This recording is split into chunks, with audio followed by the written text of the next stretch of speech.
Let's get this show on the road. Gotta let people know who they are against.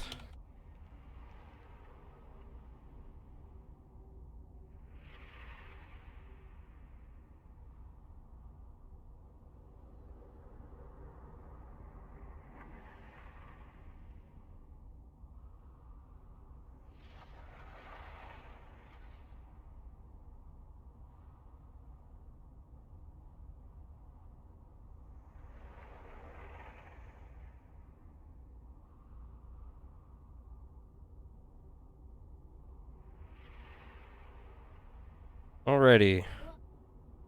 Now I need to determine which match I should cast.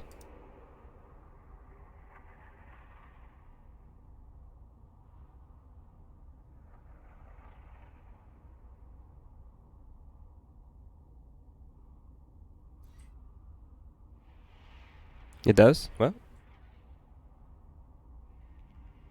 Well, that's because there's a delay.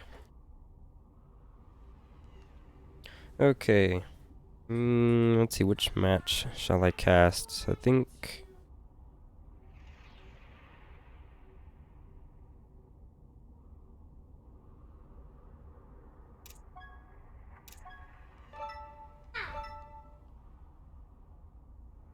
Alright, let's get map vetoes underway.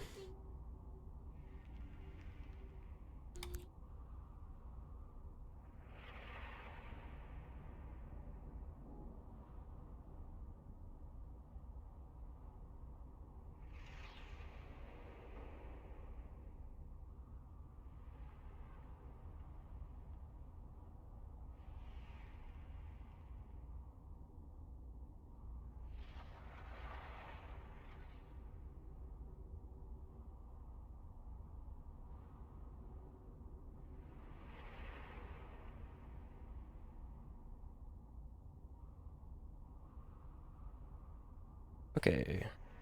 Get the stream link out. Discord.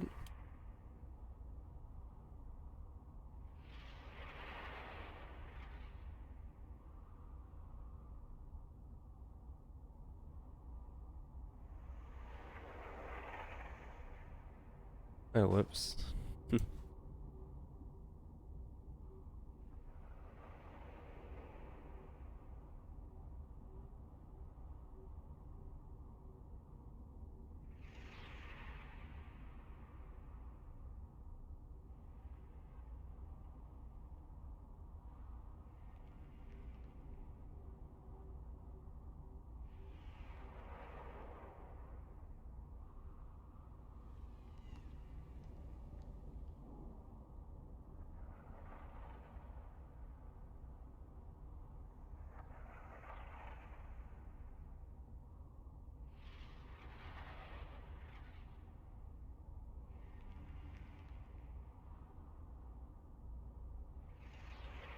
Okay.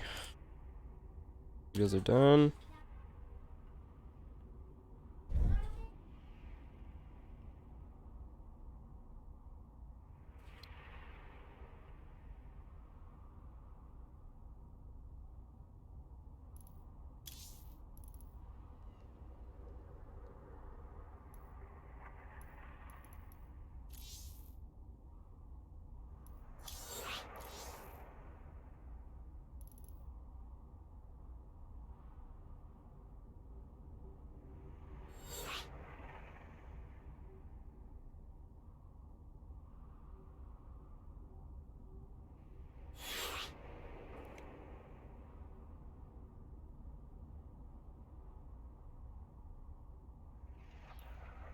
Okay.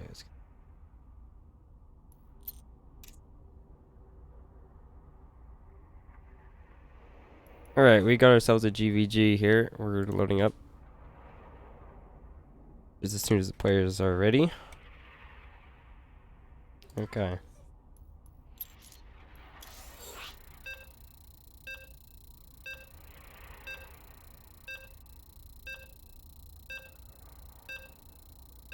Oh, what's up there, invalid character?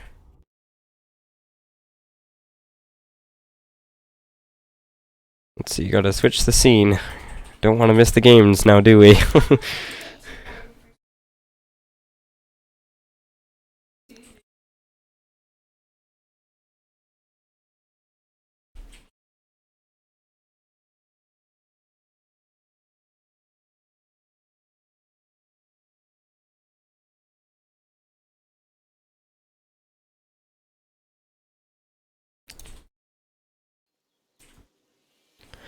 Alrighty. In the top right here, we've got the... wait, no. This is the top left. Never mind. We got the teal Genitron player. My life for hire. And I forgot how to do intros. There we go. The bottom right, we got the purple Genitron player. It's Boogaloo. Both of these guys are veterans, so it'll be interesting to see what kind of strategies they bring out. But let's see, we got some workers in the outside areas of the map. So okay, we got proxy and okay, what's this? What do we got? Okay, that's not proxy. I don't know what the worker is doing there. At least I don't think it's a proxy. Oh, wait a minute. Okay, we got an outfitting station going here. So I have an idea of what this might be.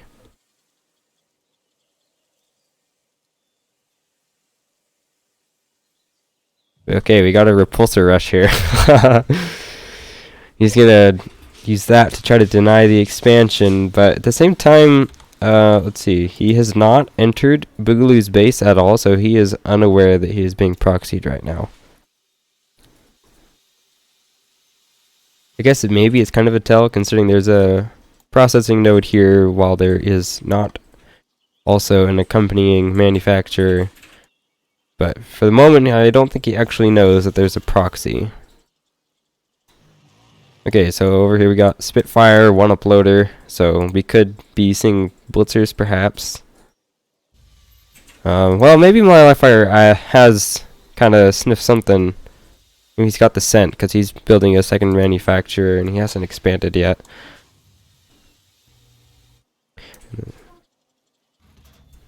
Oh, and Boogaloo, he's trying to take his base, but he can't with the repulsor sitting there.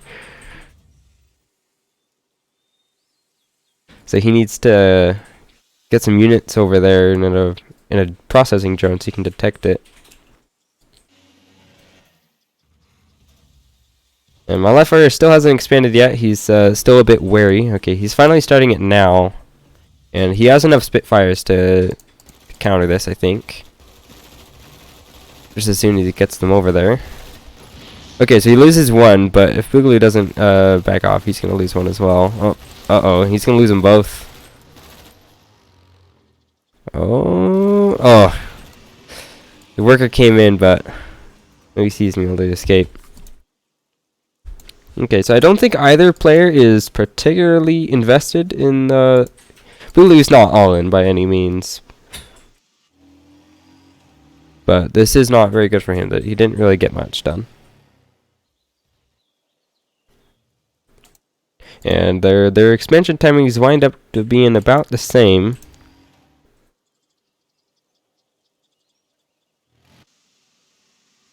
Let's see, we got calibrated engines on the way for Boogaloo, but that is not the case for my Livefire yet. I'm interested to see what he decides to do with his gas. Doesn't really... Okay, there we go. That's something you want. Oh, and Boogaloo, he's getting in. He's killed a few workers, and now he's gonna try to get out. His angle here is a little rough, so I think he barely loses one, but he'll be okay with the other ones. Oh my goodness, there's a second repulsor in his natural now, and they're shooting workers as they try to get past into this other base. So they all get there a bit injured, but I don't think he's lost any as a result of that.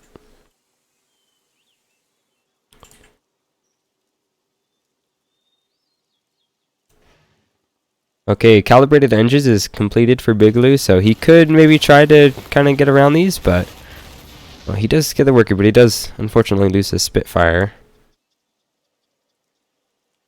There's just too many Spitfires here. He can't possibly just run past for now.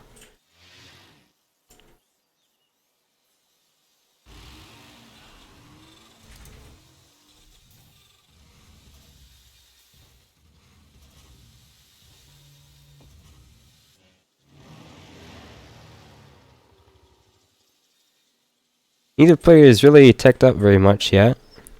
Okay, no, never mind. My left rider does have a fabricator up. Be interested to see what he makes out of that. And they're both continuing to get a fair number of Spitfires.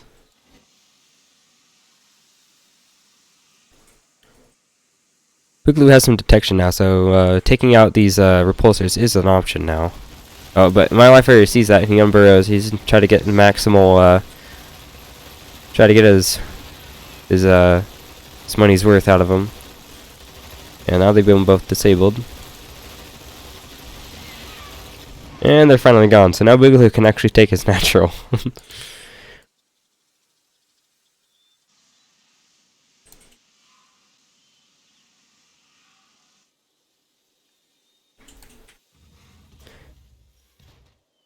Looks like my life rider is intending to take a third base here. Meanwhile, Boogaloo is out on the edge of the map. Might be looking to attack. My left rider knows this though. He's got his drone and he's scouting about, and he does see the army here. So he knows this is on the way.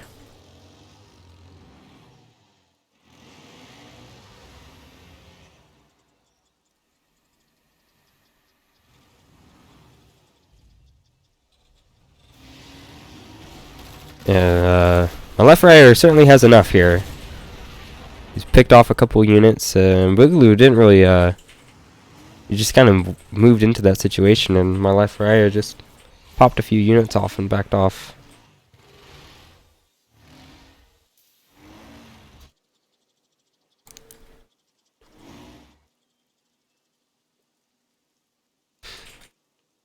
Oh, we actually see a tech vault here, so we could be seeing even some bigger units in a bit.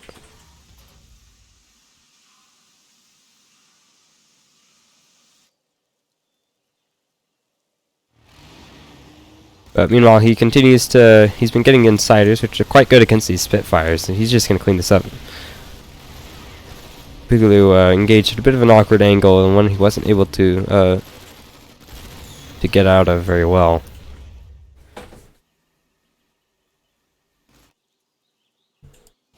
We got a couple blitzers. They're just moving across the map and running into this repulsor here. Oh, but at the same time, Modifier is at the front with this great big army, and Boogaloo does not have anything to respond. Well, he's got a couple blaze though, but he's just gonna clear up everything here in the natural. Now he's moving on to the third. Oh, all these workers saying goodnight. They've been cleaned up, and now the third base is gonna go down. Yeah, Boogaloo, he's got a couple blaze, but I don't think they're particularly well suited to fighting that army. And that's game.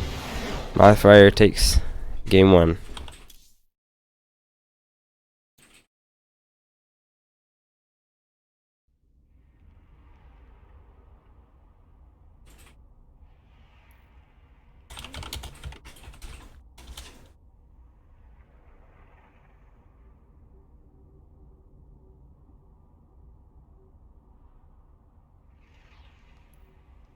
Okay, gonna take a moment here, figure out what our next map is.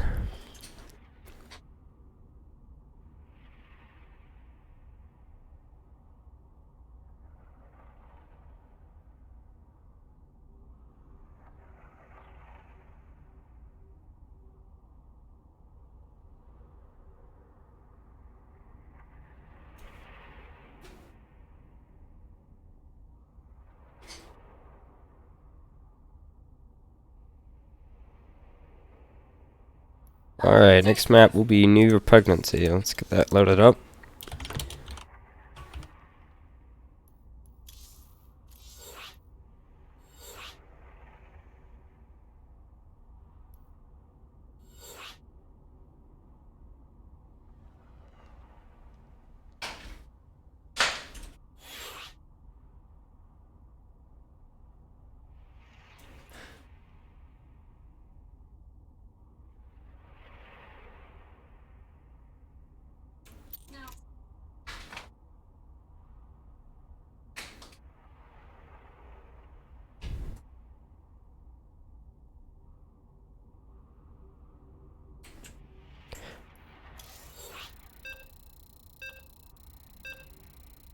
Alrighty, here we go. And get into game 2.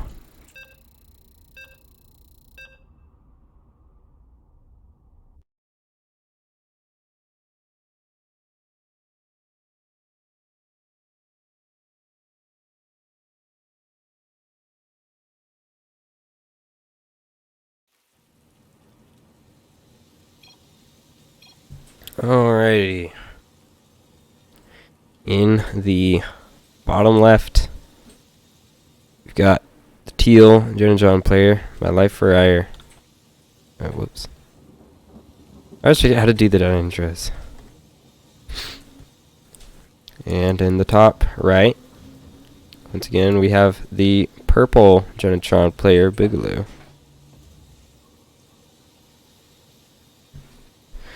Okay, Boogaloo isn't doing any, it's not doing any fishy stuff this time, but looks like maybe My Life for Ire is.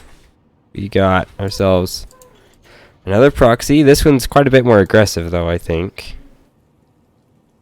And Boogaloo is also placing his in a rather vulnerable forward position. So, let's see. And Myliffer is also building a manufacturer at home. So we got 2 manufacturers, but only one of them is proxied.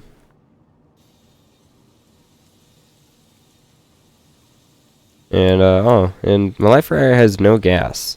So if he doesn't kill Boogaloo, Boogaloo could end up with a tech advantage, but he'll have to survive the initial wave, the stronger initial wave first. So, and he's taking quite a quick expansion here.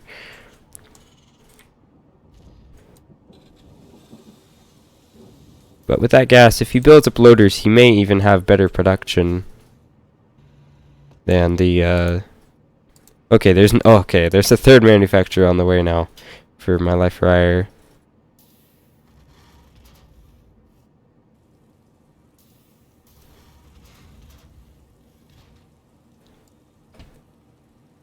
So Boogaloo will be quite outmatched in his production in a moment here. But if he manages to complete the calibrated engines upgrade for the Spitfires, he'd have quite the tech advantage.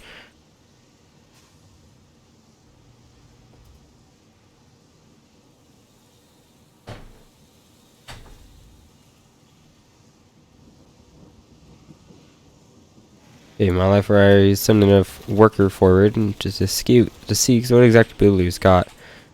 And let's see, we got a couple of Spitfires here, and also 2 more at home, but he's not sending them across the map. At least not yet. I'll be interested to see what he does.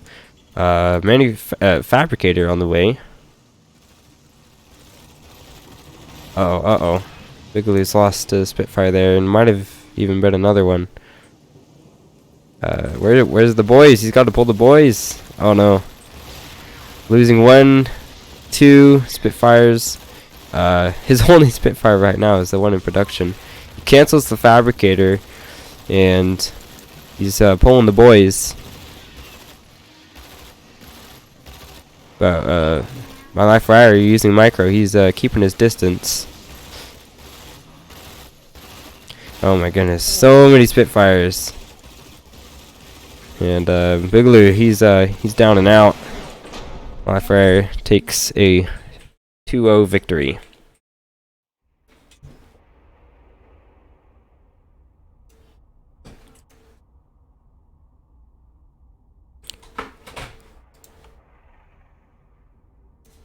Let's see, that means we have my Life Fire going up against Coast, who had a bye in the next round.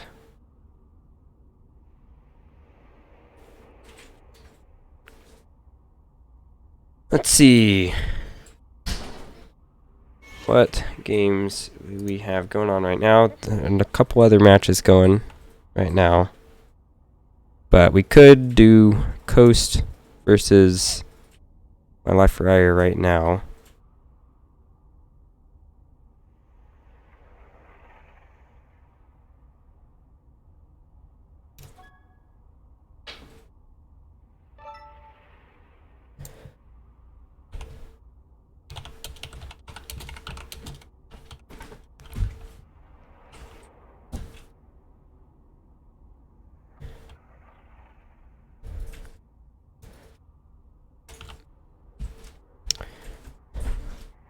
It takes time, Boogaloo. Takes time.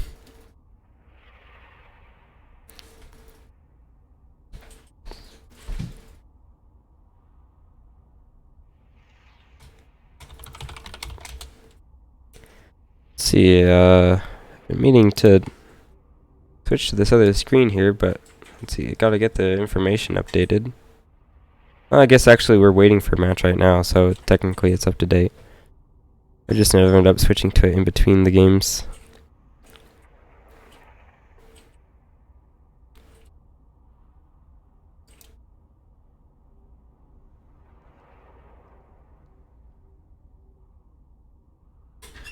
Okay, we got our map vetoes.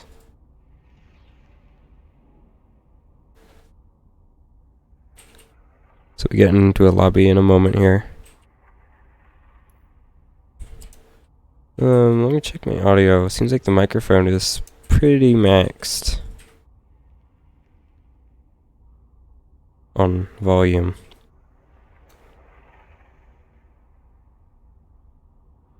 I'm gonna turn off the gain. Should maybe be a bit better. A little bit.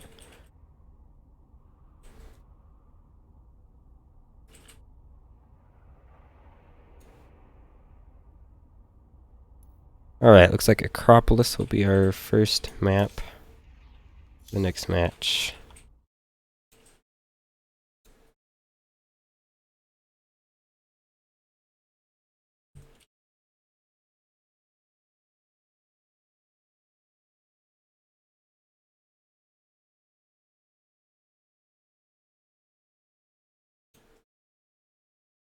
Okay, looks like this time we got a GVX Genetron versus Zed.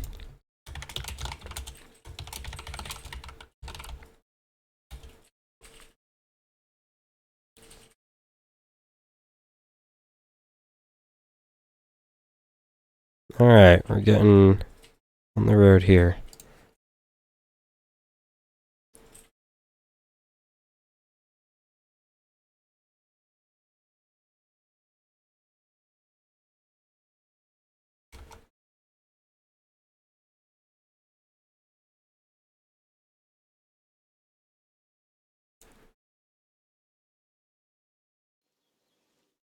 Oh, whoops. Alrighty. Here we go. In the top right, we've got, wait, no, left. Keep on getting my directions mixed up. In the top left, we've got the yellow Zayed player, Coast. And in the bottom right, we've got the teal Genetron player, My Life Fire. No shenanigans this time by the looks of it. His manufacturer is in his own base. And it looks like we got a pretty economic opening here from Coast. Looks like he's going for Scavenger Nest first.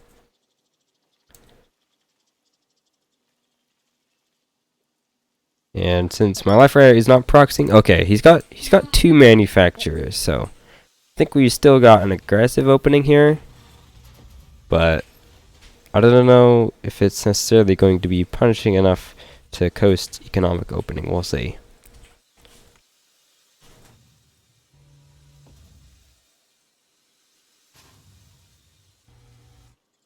He is sending out what appears to be a scout, so I think he'll be able to see it soon enough that he won't be blindsided in any manner.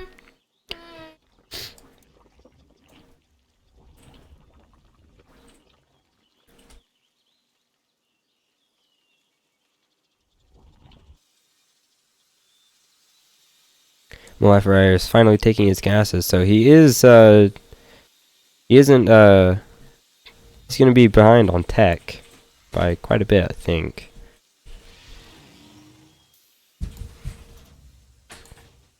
See, Coast has got his worker here, and whoops. He does see the two manufacturers, so he'll have a good idea of what he's up against, and he'll probably, if he builds a bio pit, he'll be good, I think. There we go.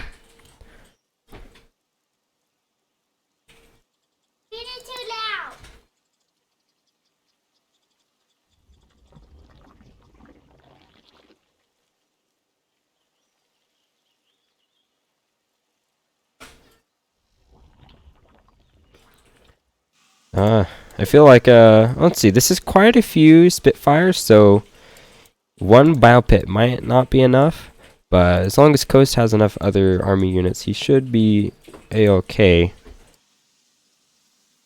But he definitely does need to maintain his production, otherwise he will fall behind in army. I feel like Ire might be putting himself in a little bit of an anti-timing here. He's been sitting on one base for quite a while, and he's exclusively mining minerals right now. And he's yet to expand. Coast is unfortunately floating quite a lot of minerals. He needs maybe a couple more defensive buildings and some more production.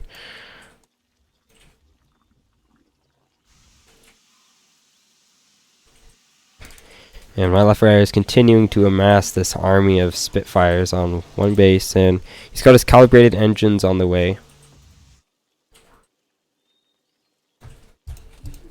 Okay, we do have another bio pit on the way, which is a good thing for Coast.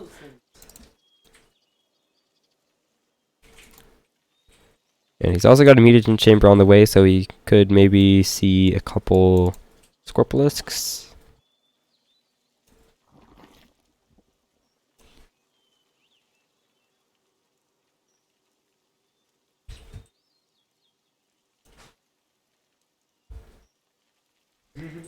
Okay, so Coast is he's taking a third base now.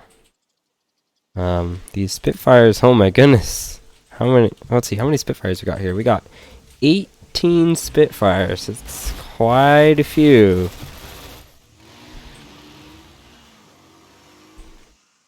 Yeah, they're a little bit slow, but calibrated engines is almost finished. I'm not sure that even 2 bio pits are enough for this, along with what Coast currently has as an army. He's getting Scorpilisks, but with the calibrated engines, the Spitfires are pretty fast, so if with good enough micro, they can entirely avoid the Scorpilisks. Malefier is going around, so he's not going to see the third base.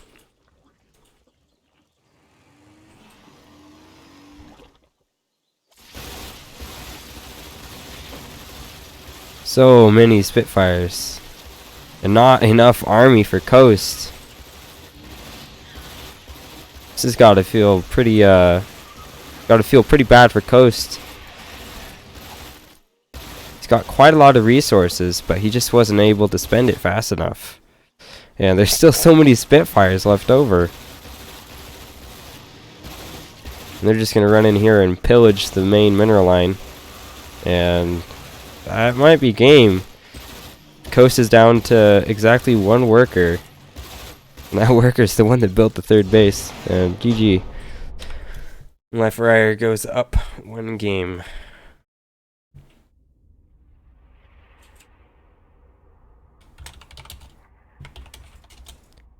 Oh boy. Production. Production. Let's see. I need to. Whoops. Need to get this all sorted out.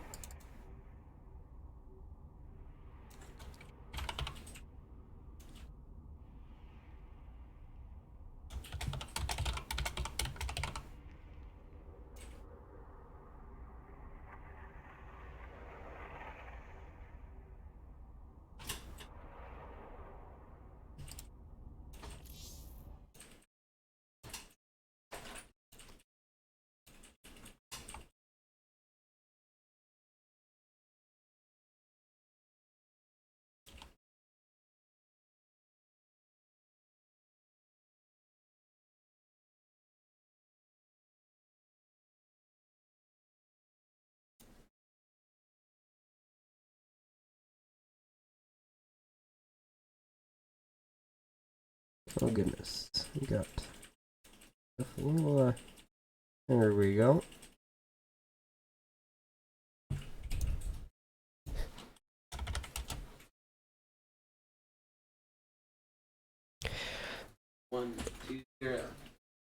Alrighty, let's get this next match started.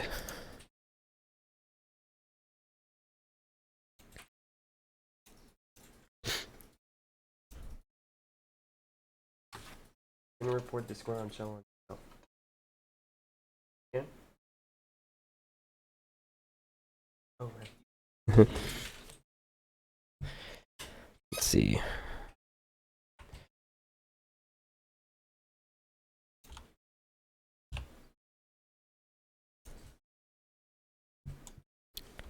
Alrighty, let's get into this next game here. Oh boy, on the top left side of the map, and a little bit towards the middle, we have Coast. And in the bottom right, now a red Drenatron player, it is my life Ryer.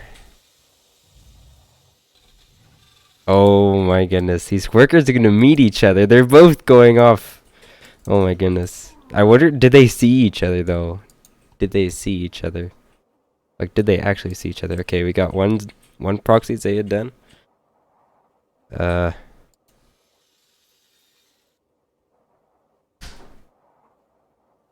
And what's this? Is this a ninja base? What's going on here?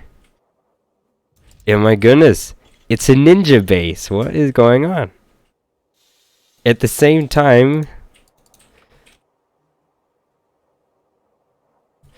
and at the same time, he's getting proxied. Oh my goodness, this is gonna be a wild game. Okay. Okay, my life rider is now finally scouting, going off to scout Coast base. Yeah, okay, the first Aiden's already finished. And we got one manufacturer on the way, but it's not done yet.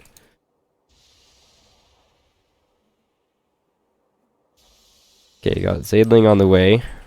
And another. Okay, and now my life fire, he's got an inkling of what's going on here. Coast does build a defensive bile pit. He doesn't want any get spray with worker, please fix. Oh, that's funny because I thought I did. Oh well. Oh, we got some scavenger harass going on here. He loses both the scavengers, and the one Zaidling is here. He's not dashing out. He could have done that potentially, but did get a fair amount of damage on those workers, and he could get another one, but he's gonna pull some boys and he's gonna scare that Zaidling off. But now he's got his buddy here. He's trying to come back in here. He does lose one, but he's got another one already. Okay, we have outfighting station, another manufacturer on the way, so I don't see a repulsor being built yet. Okay, there's the repulsor. It's pretty far up front. 2 Spitfires and several workers, I think, can probably hold against 3 Zaidlings here. It looks like Coast is intending to transition out of this. He's got another base on the way. Meanwhile, my life for Ire is beginning to saturate his ninja base.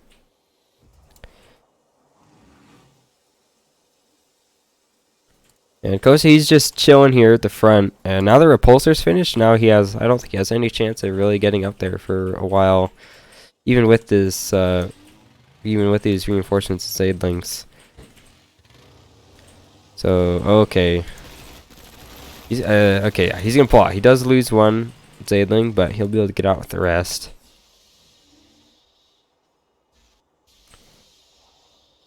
And I don't think he has any idea about this ninja base. The workers did pass by each other. They were in each other's vision, but I don't think he actually saw the worker.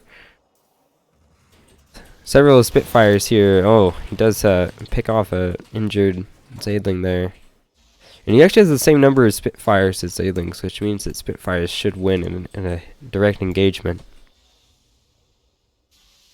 But Coast is making some roamers now.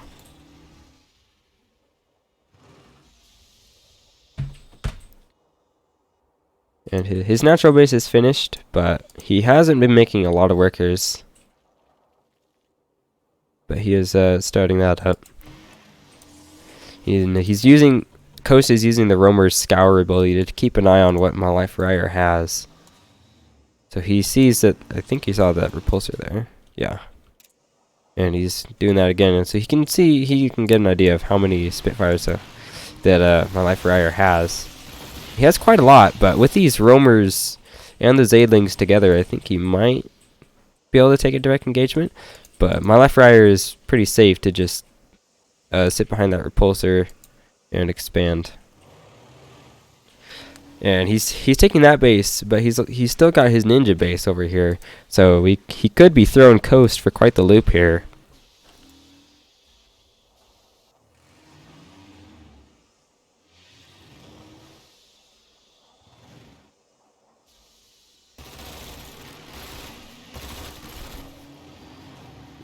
Ire continuing to pick off units, and even he's trying to use some of his workers there to repair, but he is going to lose a number of those. But he's going to push off this force that Coast has here, and I don't think Coast can maintain his position there anymore.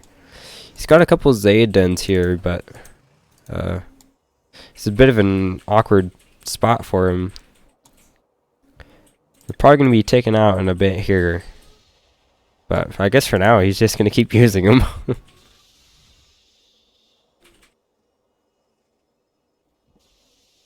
So now they're both just kind of sitting back. But with Ire, he's on 3 bases now. Versus Coast's just 2. And his second base isn't even as well saturated as Ire's natural.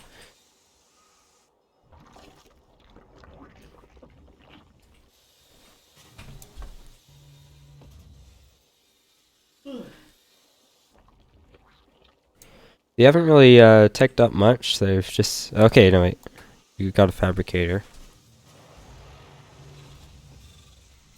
I imagine we'll be seeing some insiders out of there.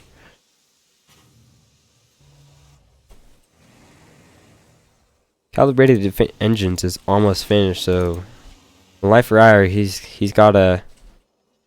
You know, he's got quite a formidable force here. Just so many Spitfires. Let's see, how many? We got 16 Spitfires here. And while Coast does have a bile pit, he doesn't have much else.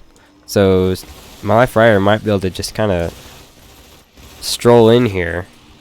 Oh no, and he's catching these Scorplisks as they were walking to Coast's base.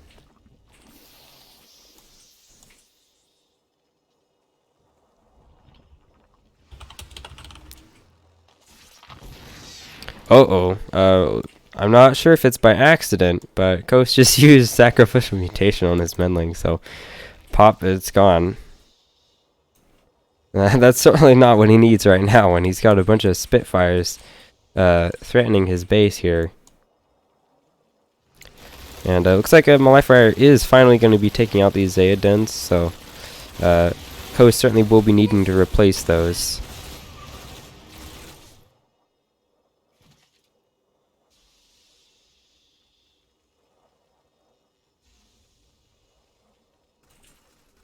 He's got one Insider now to reinforce these Spitfires. And the Insider could prove to be quite the formidable piece on his army here. He's quite good against Zaidlings.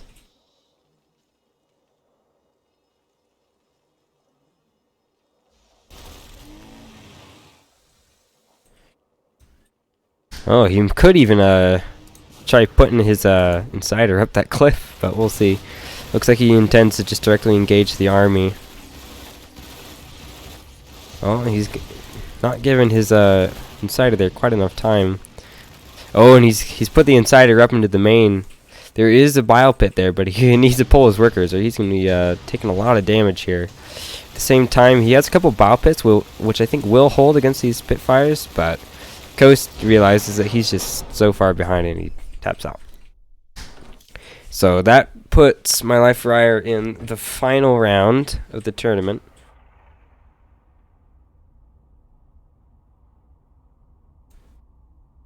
And that concludes that match, so we're going to be waiting a bit for the next one.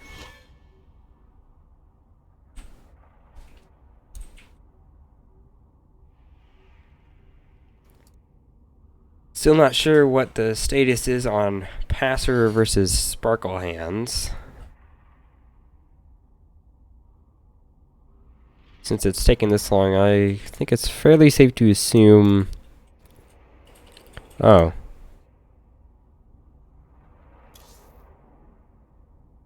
That's interesting. There's no games in his match history, so I don't know if they're on their first game or what.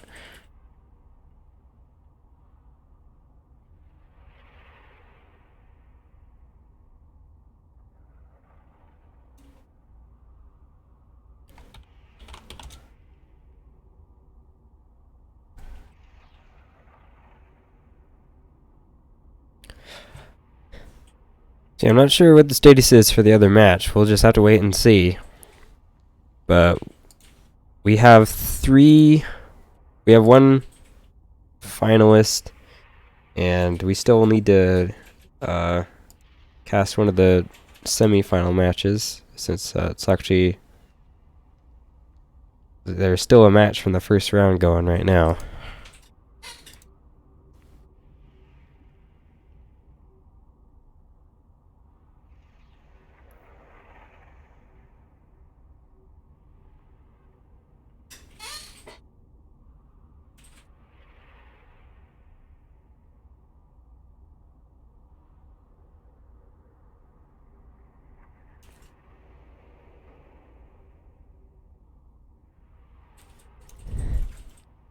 Oh yeah, it's a little tricky. You have to get used to him. I noticed you floated quite a bit sometimes, but once you get used to how like the production works and stuff, you know, it should be quite a lot easier.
Yep, I don't know what he's up to. They're still in a game. Maybe they're in some great exciting 30-minute game that we're missing out on. I don't know. But I don't know how many games into the series they are. So unless they've hidden for match history, they're still in the first game.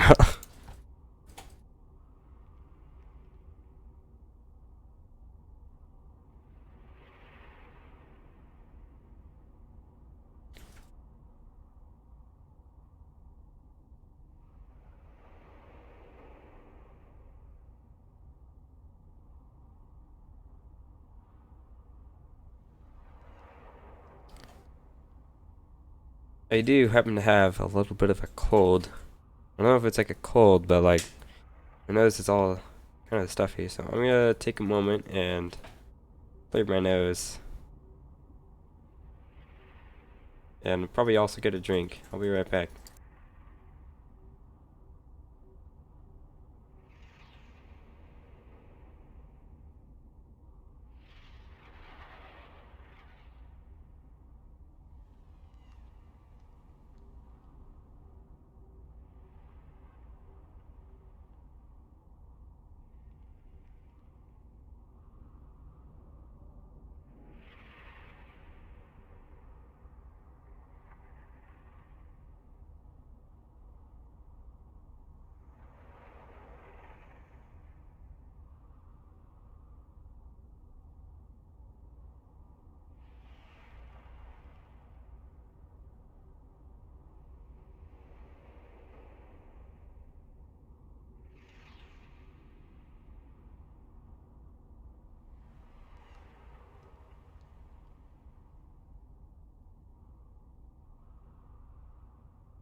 Alrighty, I'm back.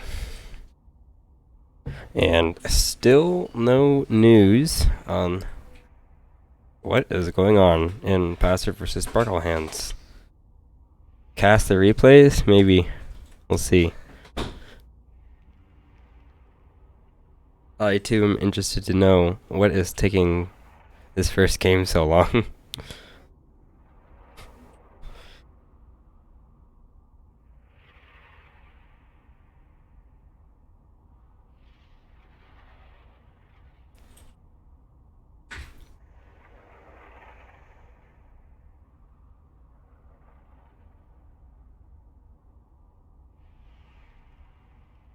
If I had to guess, I don't know what race Passer is playing actually, so I can only speculate.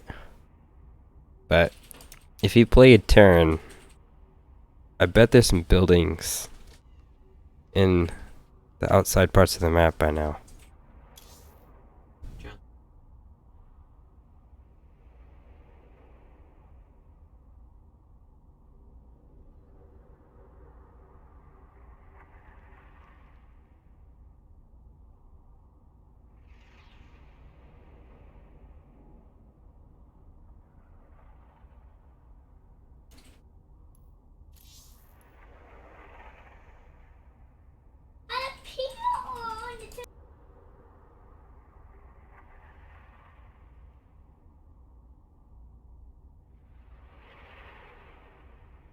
So yeah, I'm gonna just be quiet until there's actually some news to go on. So I'm just gonna mute, and I'll be back when it's actually time to do something. Or maybe something else. I don't know. Maybe we could maybe we could dink around on the unit tester just while we wait. Yeah, actually, I'll do that. I'll just dink around on the unit tester while we're waiting around.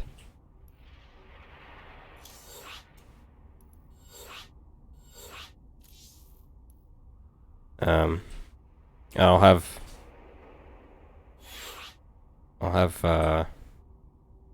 somebody join me.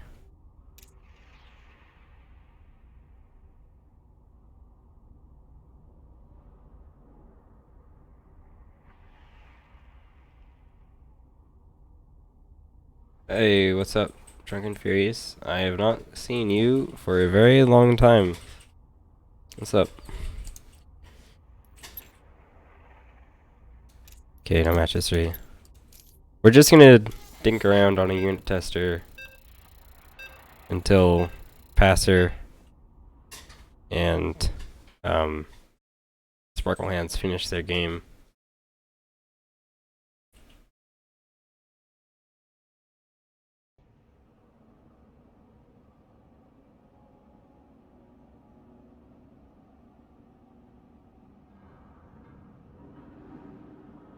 Okay.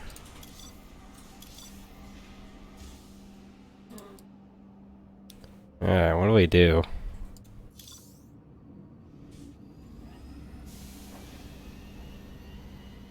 What the? Oh, I was looking in the wrong base. Okay. Hey, what's going on here?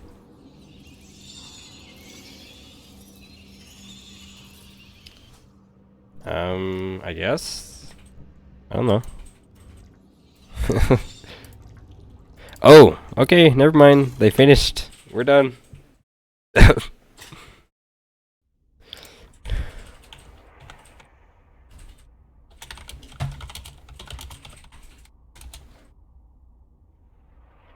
Alright, so I guess we're gonna get the burning question answered.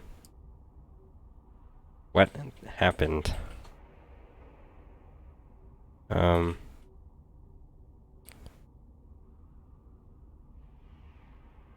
Let's see. There was one game, and it was 39, almost 40 minutes. Wait, no. I'm looking at the wrong game here. Oh, that's a different game. What happened?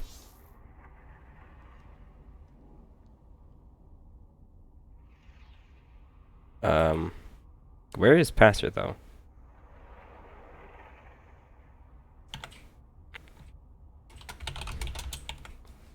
I guess maybe he lost? I don't know. Let's see. Let me check the bracket. Okay, Sparkle Hands won 2-1, and they hit it from their match history. So, yeah. So that was why I wasn't able to determine exactly how many games they had played. So we got Sparkle Hands versus Quora in the next match.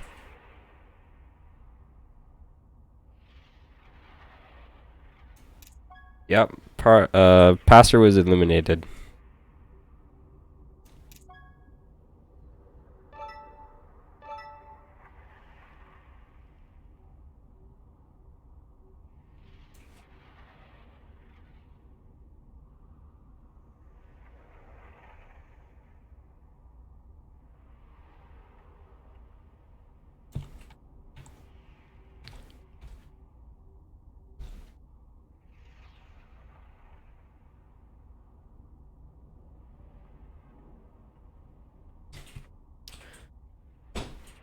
I forgot my manners. Okay.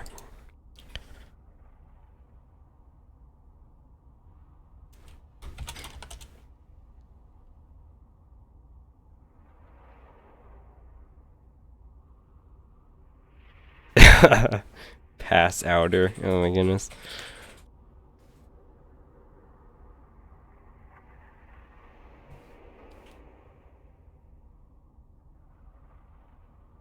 Alright, once we get our maps picked out, then we'll be ready to go.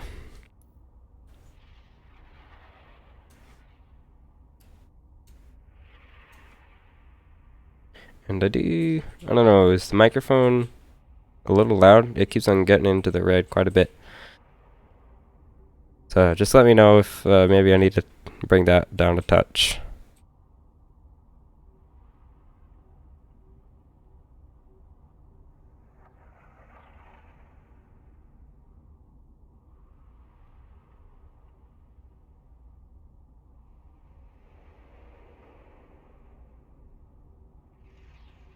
Oh my goodness, I forgot to update the overlay.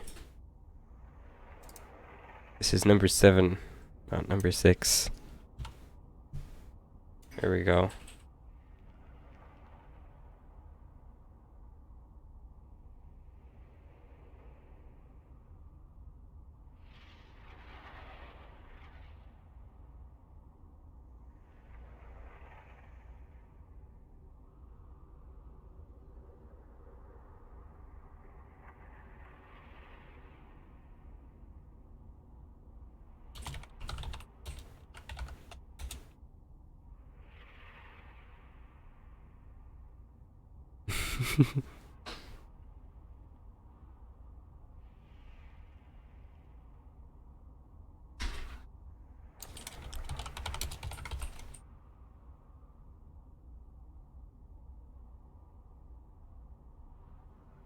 Again.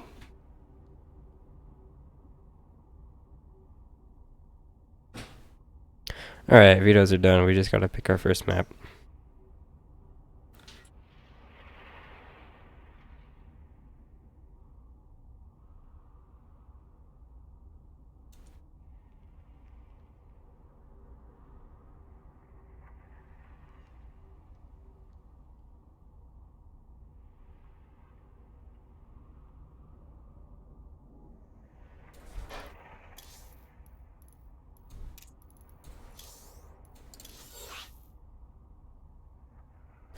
Alright, we're going into the lobby. I don't know what Sparkle Hands is playing just yet. So, I don't know what our match is.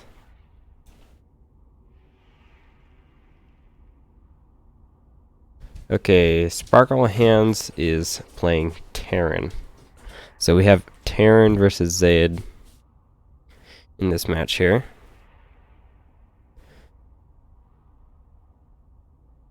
And I think we're ready to go.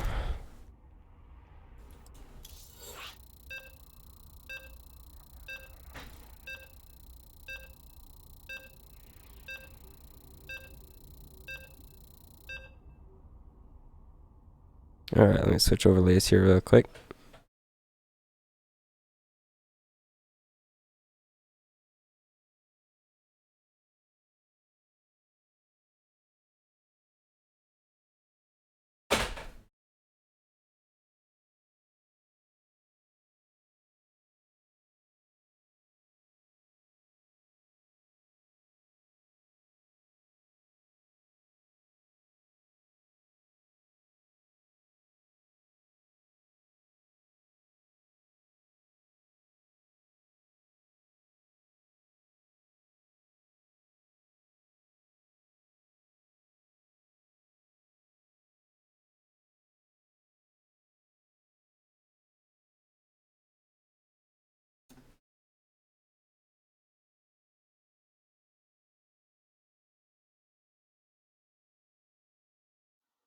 Alrighty, here we go.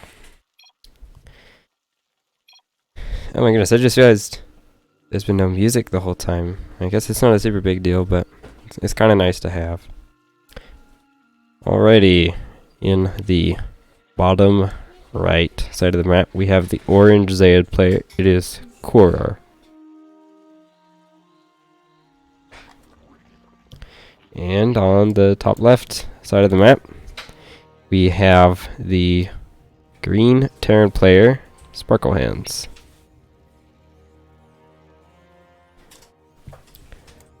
Alrighty, there we go. We got standard opening here from the Terran. No proxies this time around.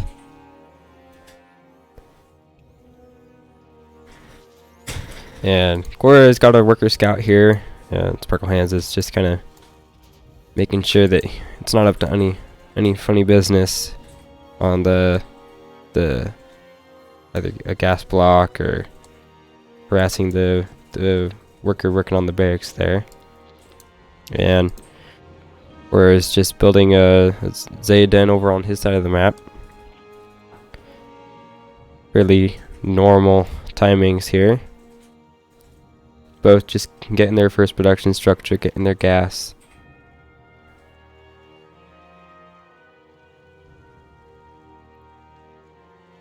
And actually starting a pretty quick mutagen chamber is Korra.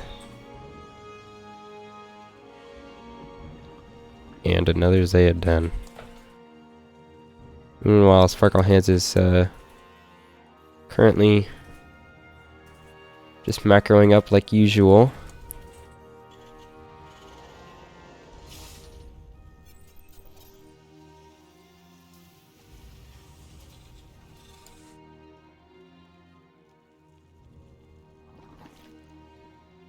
Now that the mutagen chamber is finished, I'm interested to see where Korra goes with that.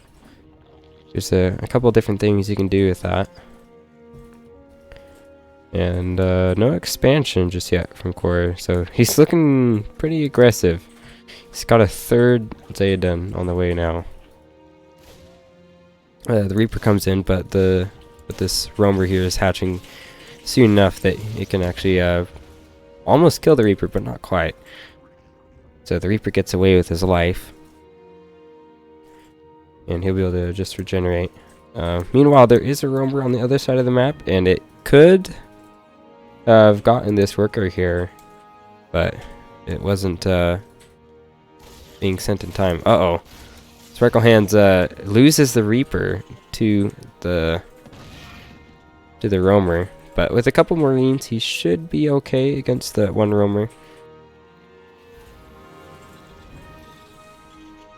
He is a bit scared right now, but maybe a little bit too much. I think 2 Marines are okay against one Roamer.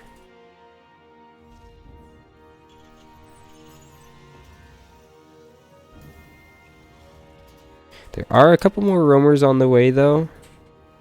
So he could be in trouble if he doesn't get enough. He probably ought to have a bunker here. He's got 4 Marines against 3 Roamers.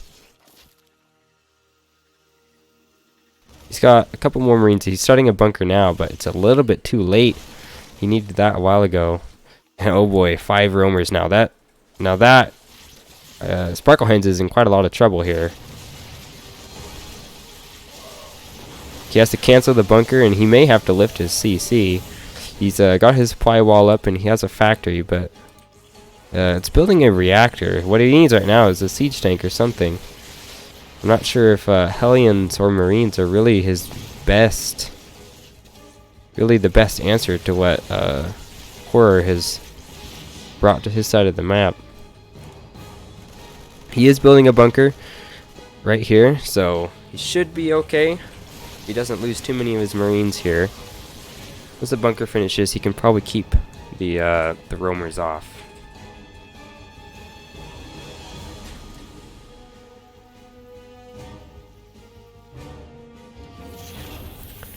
Meanwhile, Quarry did expand. It's almost finished now, and he did get a Chasmalisk Den, but he's still on the same 3 Zayed dens for now.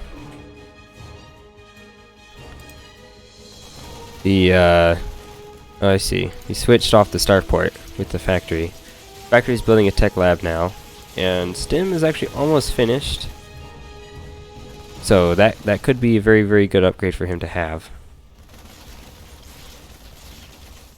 but still quite a lot of roamers here. But Sparkle Hands does see exactly how much there is with that CC there.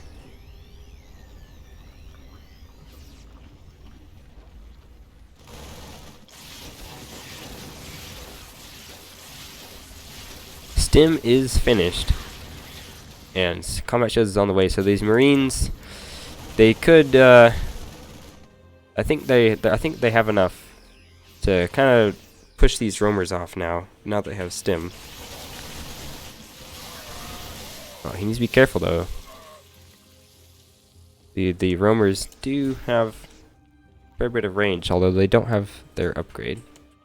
And Quora is actually building some feeding pools as a proxy to help the regeneration of his roamers so that he can maintain their presence on the battlefield.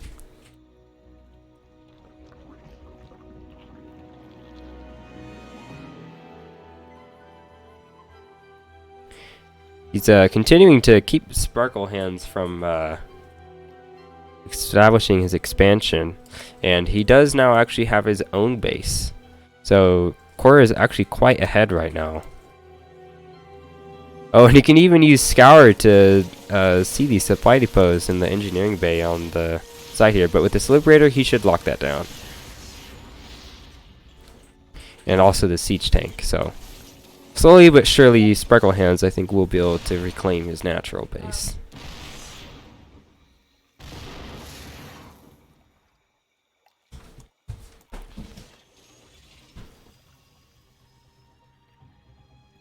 Uh-oh. The Liberator has sieged in range of both of the bile pits and dies. Oh my goodness.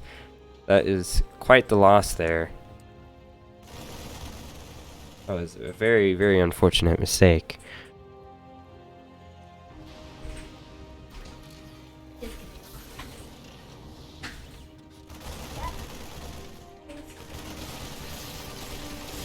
Looks like Quora is feeling confident enough that he can push up this ramp with that siege tank there. He's backing off. There's quite a lot of Marines, so I think he'll be able to he'll take quite a number of losses, but I think he'll be able to push through this fortification which has been built up. And he is finally landing his base.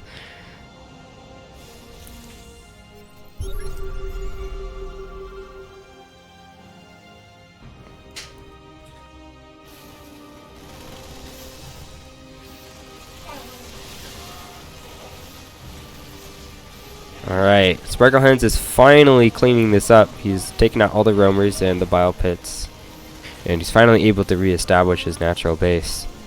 Meanwhile, on the other side of the map, Quora has almost fully saturated his natural and is even starting a third base.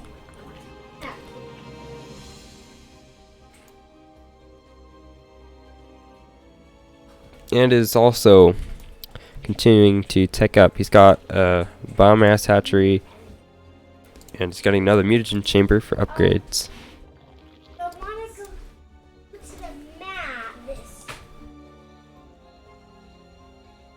Overall, Quora is in a good spot economically.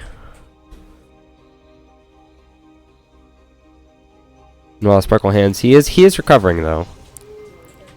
He's got quite a strong army, and he's got mules, so they can help him help him catch up in the economy.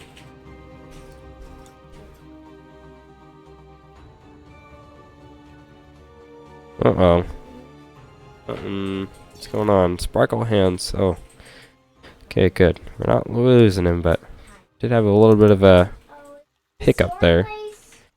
We're seeing 3 Farians here. Oh, we got mass drop strategy.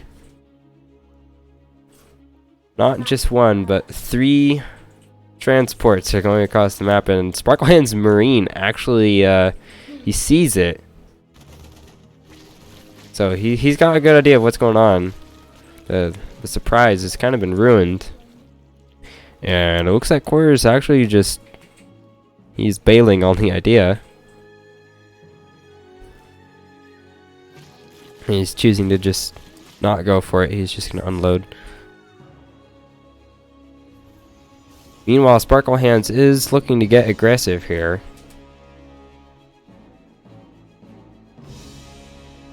And he hasn't even... Okay, never mind. He has started to third base, though it is a bit later than Korra's.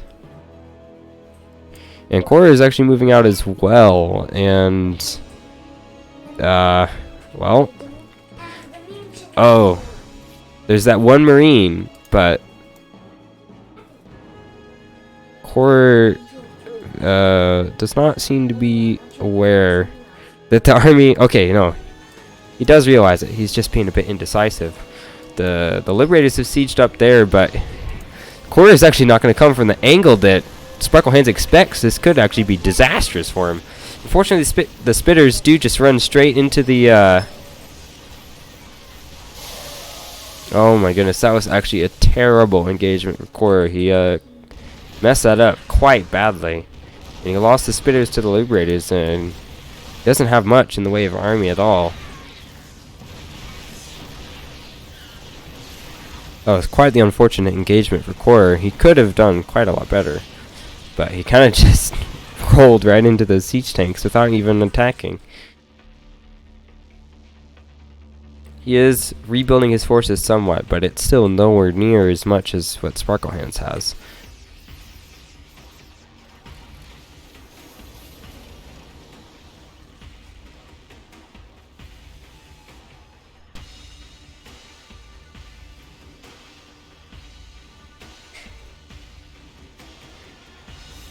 Now Sparkle Hands is locking down the natural, and oh man, none of these workers are getting out.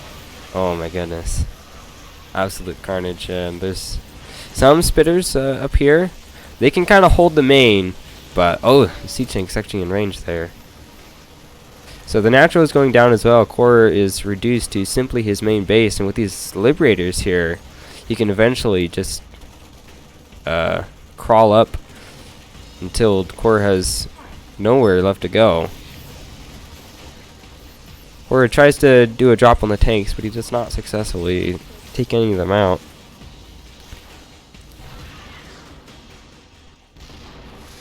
Korra is trying to get some damage done with these Spitters. They do have quite a bit of range, but it's not an equal match to the siege tank.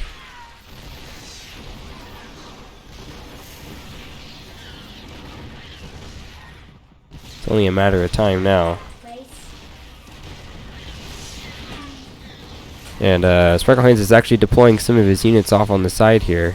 Oh, and the units are moving in range of the siege tanks. Oh. This is just the beginning of the end here.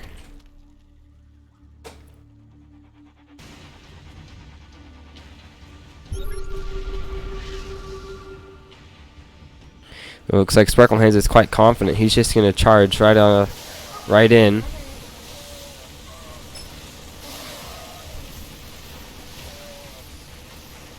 And all the Spitters are dying, the Farians are dying, and now Korra has nothing left, and taps out. So Sparkle Hands is up 1-0 in this series.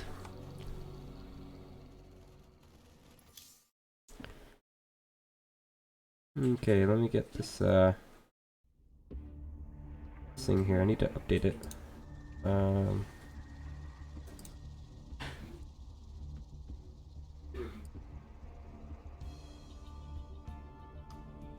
Let's see, let me update the name here.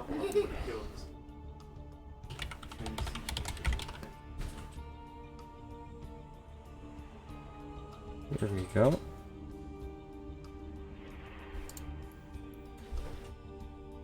Okay, let's get into the next map here.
Alright, we're getting to the next game here in a moment.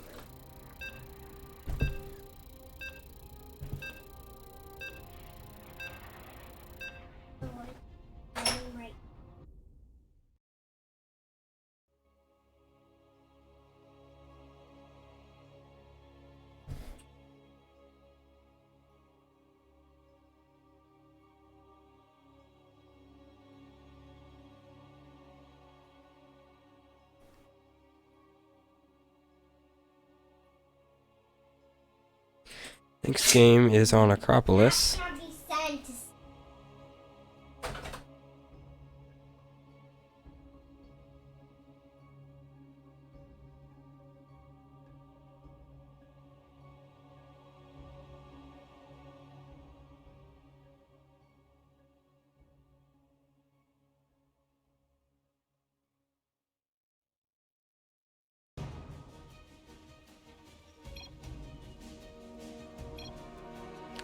Alrighty. In the top left side of the map, we have the orange Zayed player, Korra. And in the bottom right side of the map, we have the green Terran and his sparkle hands. And we got some fishy business going on here. But from the looks of it, Korra has done an extremely fast scout. And we'll see that there is nothing in the base. There's a very unusually fast scout.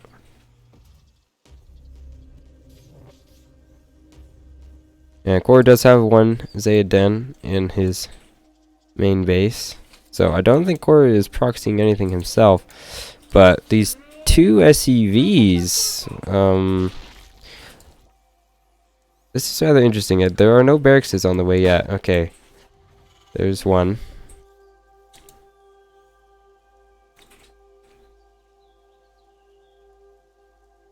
And two. But Korra, he knows what's up here. And he actually scouts the workers here. Okay. Guess he wasn't paying attention at first, but now he is. And okay, there we go. Now he's trying to cancel one of the barracks here. And he may just succeed. He's pulling a few more workers as well.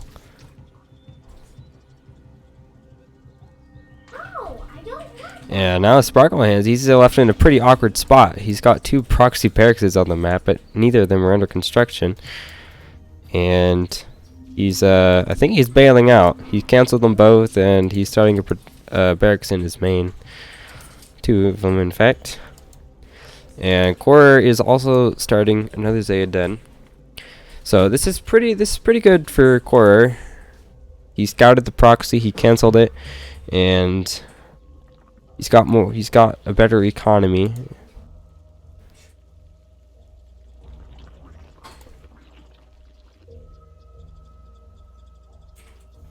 Okay, not just two, but three barracks. Sparkle Hand's base.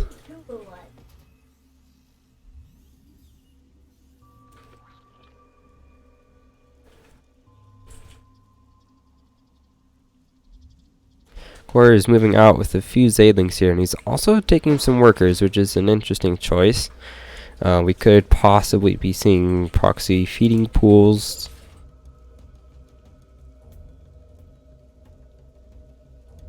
So, we'll see.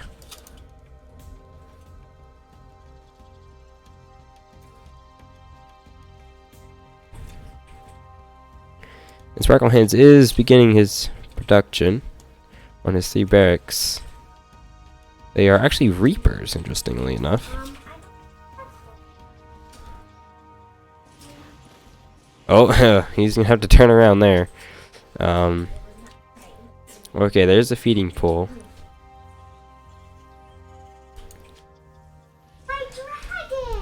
And now Sparkle Hands is starting a factory. He's probably kind of wondering what the heck he's gonna do with these Reapers here. Oh, he's just gonna send them off.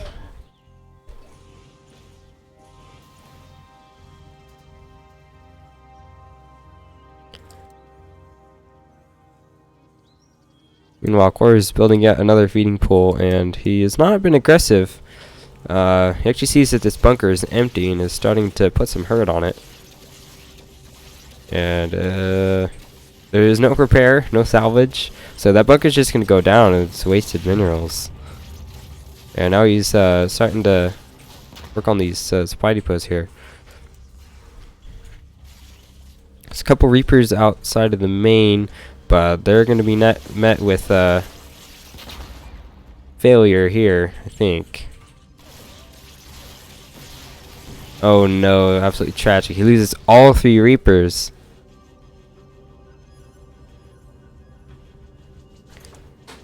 Meanwhile, Core is building more roamers. He's got quite a few. And Sparklehands does actually have a bunker now. It's not in quite as much of an aggressive position.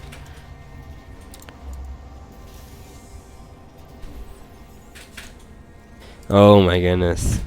Building a scavenger nest in Sparklehand's natural base. That is quite the power move on the part of Core. And Sparklehands is actually going to see that now. So, I'm not really sure I like this practically, but, I mean, I guess he's just flexing, I don't know. There's the siege tank on the way.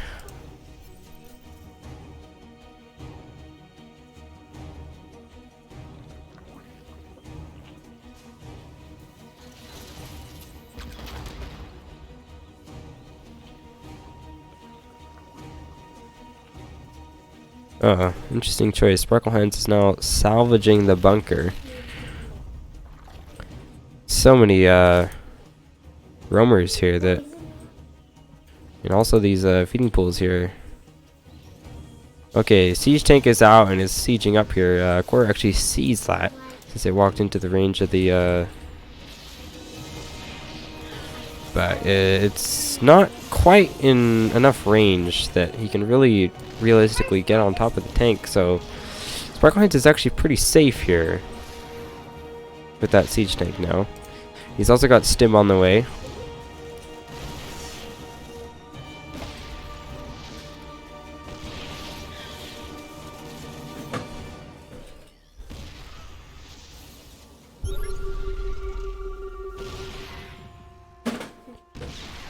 So yeah, with these siege tanks, Core is going to have to back off, I think. And he's decided that keeping this base is not worth it anymore, so he's running the scavengers away. Oh, he's got a couple Farians. He could drop on top of the tanks, but I do think that, yes, the smarter choice here is to just kind of go outside of the range a bit. But with so many Marines here and stim actually completed already, he's going to push that off.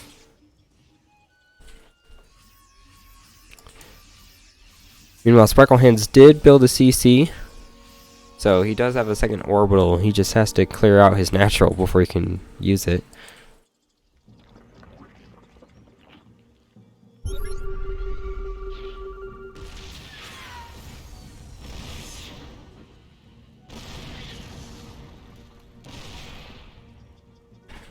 So, interestingly enough, they both seem even now, even though Core arguably had an extremely strong opening and like a direct counter to what Sparklehands did.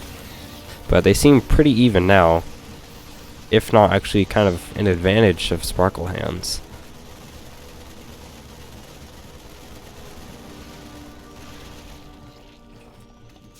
From what I can tell, Sparklehands does have a technological advantage since he has stim. But Core is expanding his production. He is a bit supply blocked though. He had a fair amount of his stuff right there in the natural, which has been cleared out now, so he has to rebuild that supply. He does have a drop out here.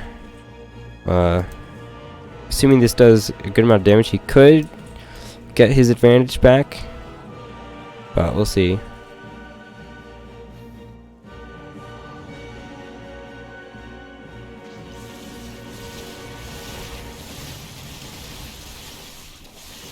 He's got quite a lot of roamers here, and he's got a fair number of kills. But Core, he's just gonna pull out. He did his piece. The roamers did their piece, and now they're just getting out with what they got.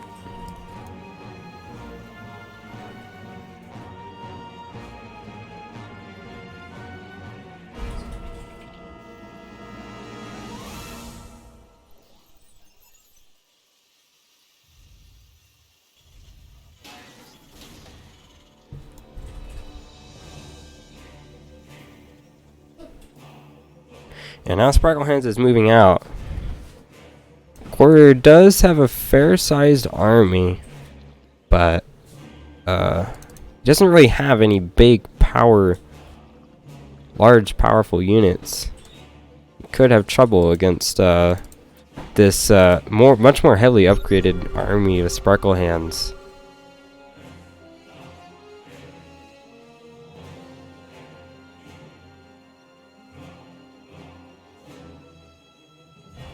Oh, Quarter sees this, and he's getting... Oh! Didn't quite get on top of the siege tanks in time. That could have been a good thing if he was able to take out those siege tanks before they really sieged up. But it's a bit late for that now. And Quarter, he's going to have to back off a bit here. The siege tanks are just... he's going to have to stay out of range. He's actually... dropping a few units to the side here. Maybe he wants to cut off the reinforcements of Sparkle Hands. But, I don't know. He's going past. Looks like he intends to just fly all the way to the natural. Meanwhile, Sparkle Hands is pushing into the natural and dealing quite a lot of damage, using a sacrificial mutation there. It does heal his units.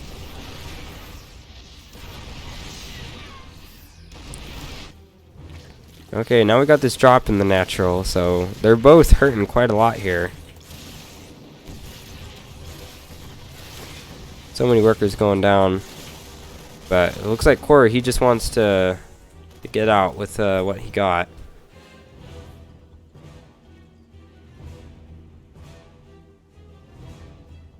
Meanwhile, Sparkle Hands is just continuing to camp the natural here, and is actually pushing in now. Quarter's army front line is just absolutely destroyed, and he had a couple of these castles which are very good spellcasters, but he didn't have... Oh, that was a massive hit with the explosive glob, but it's just not gonna be enough, and Quarter taps out. GG.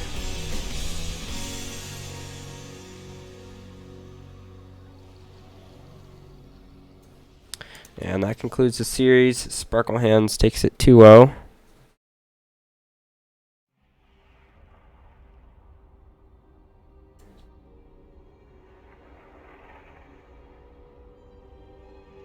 I feel like really the main mistake was actually just building his base in the natural of his enemy. It was a power move, but one that ultimately I think potentially was what cost him the game.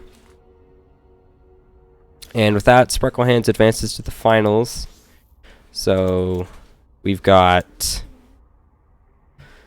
Sparkle Hands versus My Life for Ire as our final match. Let me go ahead and update the front screen here.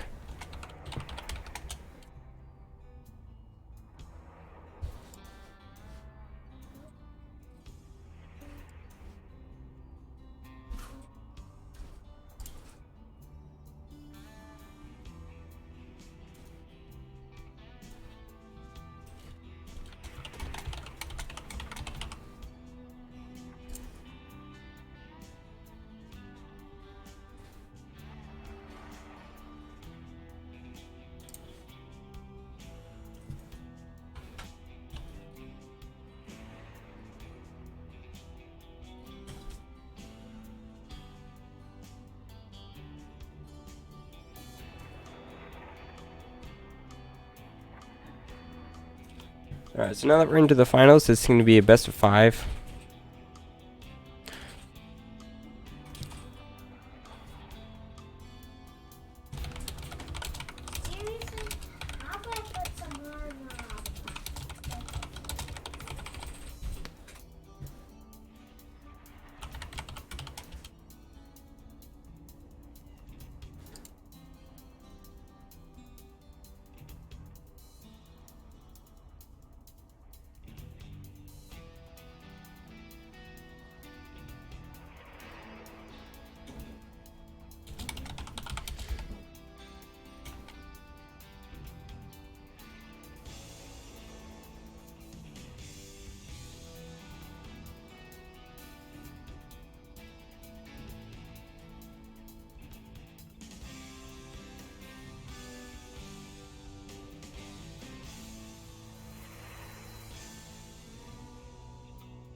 Alright, we're gonna get started now in this best of 5 between My Life for Ire and Sparkle Hands. So we're gonna get Genetron versus Terran. I'm not sure that we've had this matchup before in the tournament, in any of the tournaments we've done. At least not ones that we've cast. So this will be an interesting thing to do.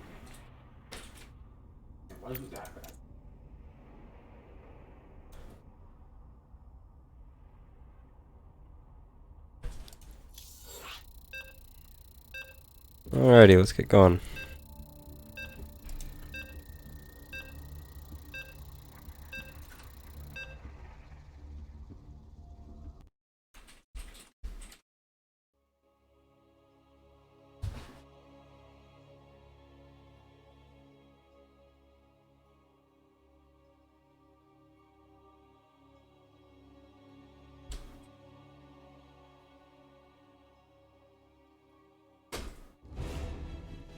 Alrighty, here we go. Looking into the finals here in this GVT. We've got the teal Genetron in the top left. It is My Life for Ire.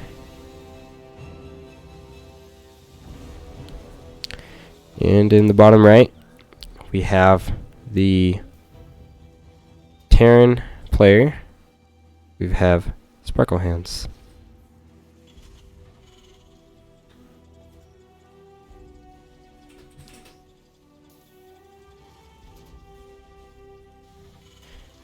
Looks like we got no fishy business this time. People building buildings in their own respective bases. Manufacturer and barracks just in their proper places for once in a while.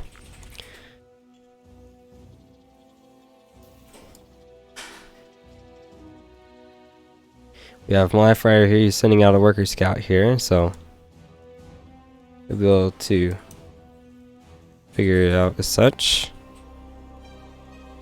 and we'll just have to wait and see how this game develops. No gas yet for My Life for Ire, so looks like he's going for fairly quick expansion here.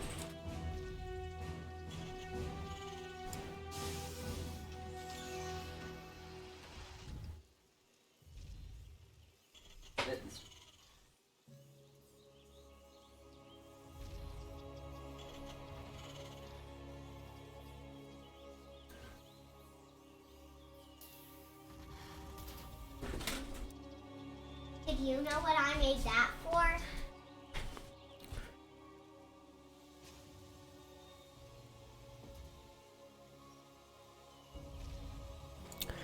Okay, we've got a second manufacturer on the way, and gas only barely finishing for My Life for Ire. So he's not going to be taking up super fast. He's just kind of taking it easy, expanding fairly quick.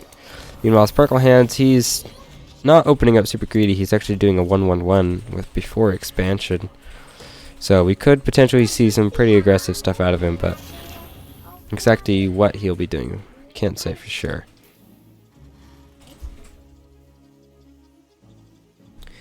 Meanwhile, the Reaper hopped in, had a little scuffle with the Spitfire, but he was sent out on his way.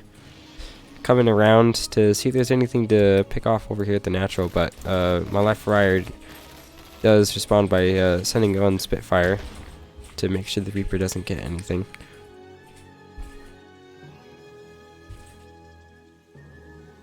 My Life for Ire, his early expansion has paid off. He's got his stuff locked down, and oh my goodness, oh my. There is a fusion core on the way. So that's what's going on here. Fusion core, very interesting. So looks like we've got ourselves a battle cruiser rush. Yeah. So there is a fabricator on the way. Will be interesting to see how exactly My Life for Ire responds to this. With torrents and blitzers, he may be able to effectively respond, but it won't be before taking some damage. So the battlecruiser is now on the way, and Sparkle Hands is floating quite a bit of resources. He could actually have an expansion or something on the way by now, but he's building a safety bunker and some marines to man it. But Sparkle Hands still is not expanding. He's just chilling. So we have an insider coming out of the fabricator. I'm actually not sure if the insider will fit in this Reaper Cliff here. I'm not sure. That may be what he's maybe what my life Ryer is looking to exploit, but I'm not sure if the insider fits. We'll see.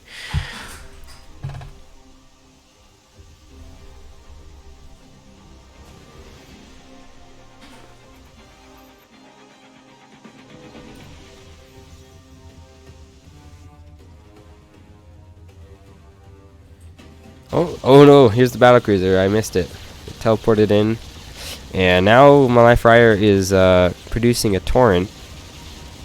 And it's not firing right now. He needs to very carefully micro. It does outrange the battlecruiser, but not by so much that he can be sloppy with it.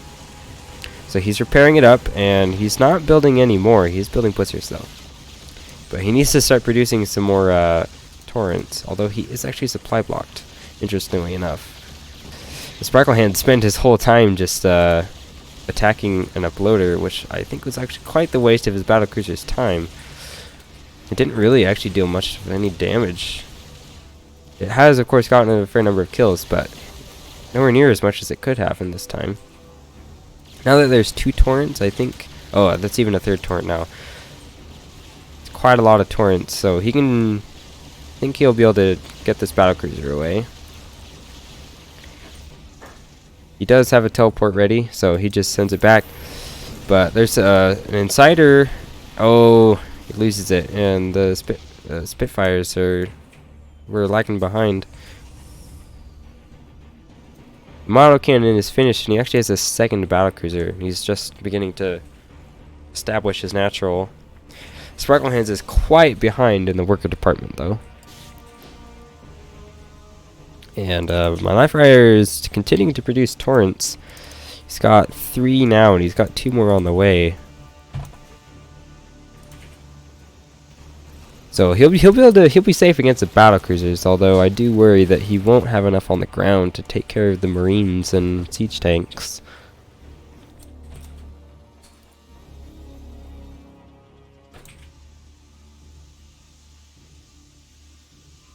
I'd like to see my life Ryer get the range upgrade for the torrents, although it seems like a lot of people kind of ignore the upgrades.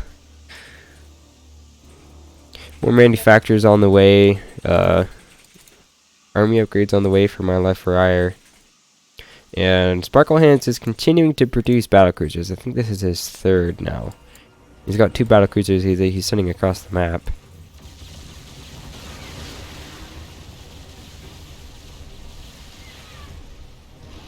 But with so many torrents, the battlecruisers, they can use the Yamato and pick some units off real quick, but... Oh my goodness, that might have been a misclick. Yamato's the worker instead of the interdictor. And ever since the battlecruiser nerf, they actually don't one-shot interdictors anymore. Interestingly enough. He's sending some SCVs to repair the damage, and he didn't really do a lot of damage. He killed a worker and maybe a Spitfire or 2, but overall, he hasn't actually gotten a ton done with these battlecruisers. He did deal some damage, but not a ton. And my life Ryer, he's on 3 bases, actually going up to 4 now. Meanwhile, Sparkle Hands is still on his 2.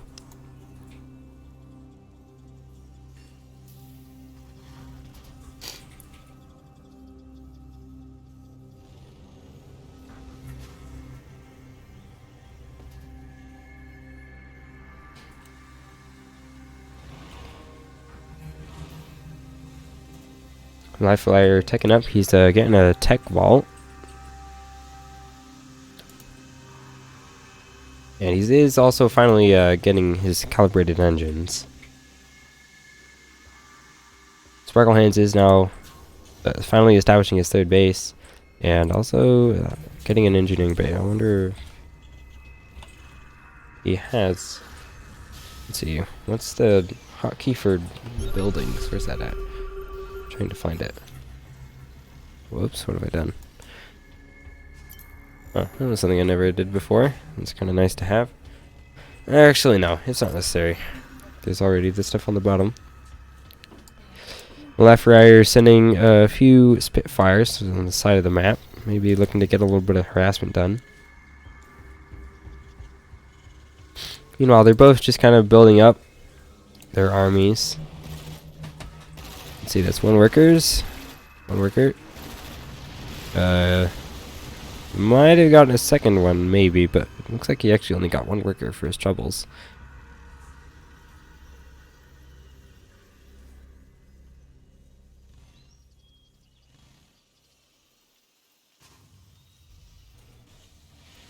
My Life Rider is getting quite a lot of production. He's got 3 fabricators, and what's this? 6 manufacturers. There's actually quite a lot, although he doesn't have a ton of uploaders. Looks like Sparkle Hands is moving out, and I'll be interested to see how well this army does against this battle cruiser marine tank army. There are no medevacs, and there's also no combat shields, and actually no stim. These marines have no upgrades.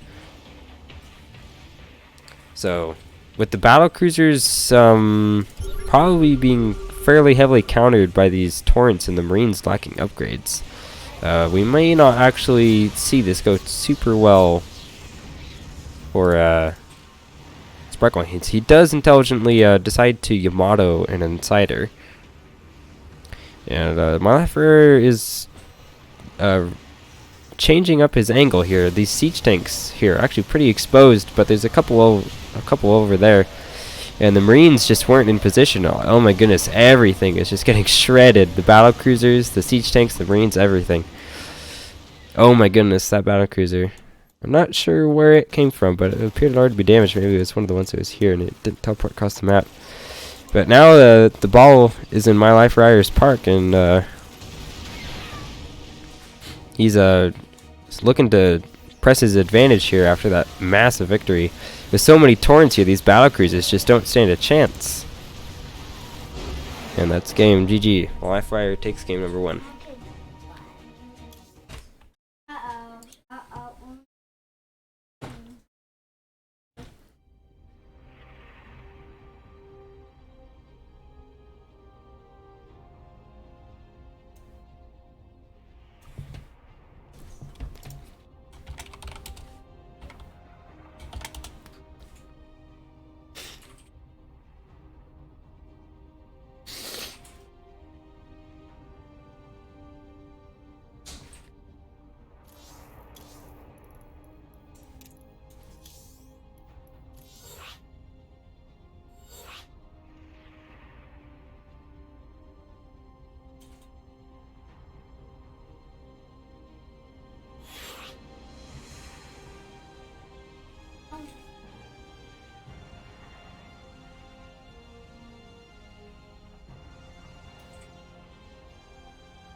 Alrighty, we're getting the next game started in a moment here.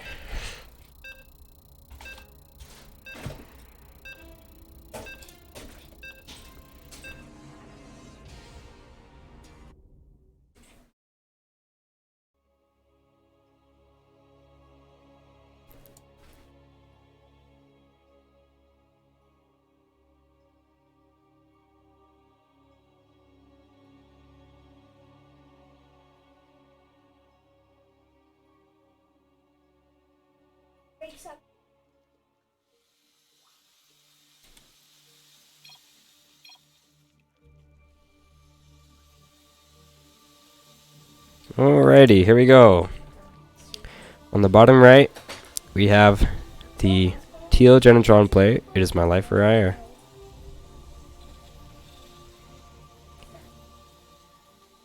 And in the top left, we have the green Terran player.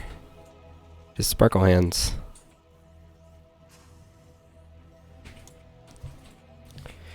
And it looks like we got some things going on here. We got quite the operation here. The Genetron player is proxying a manufacturer.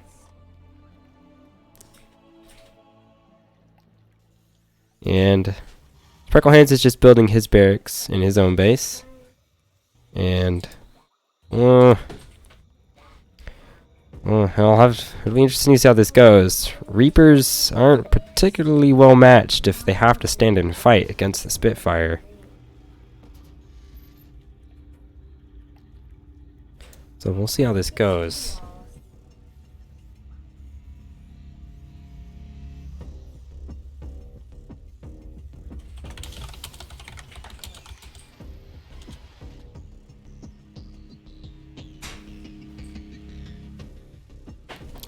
And it looks like Sparkle Hands is perhaps intending to build his base on the low ground here, but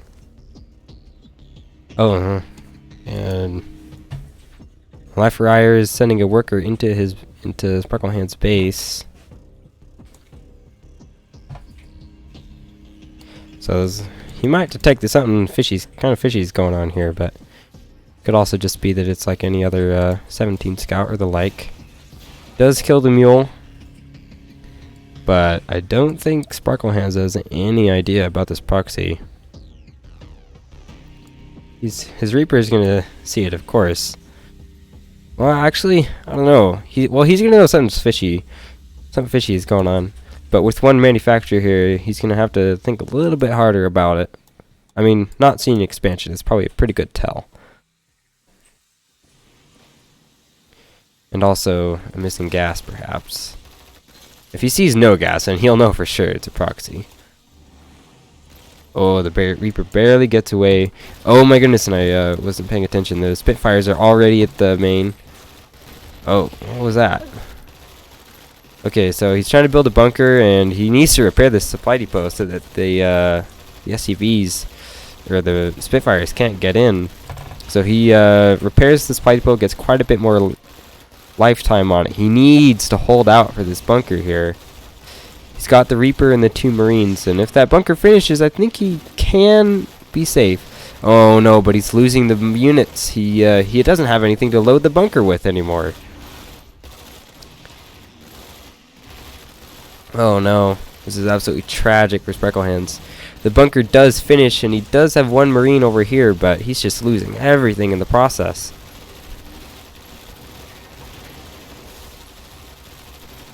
Does call down a mule, but it does get picked off here in GG. Proxy. He's strong.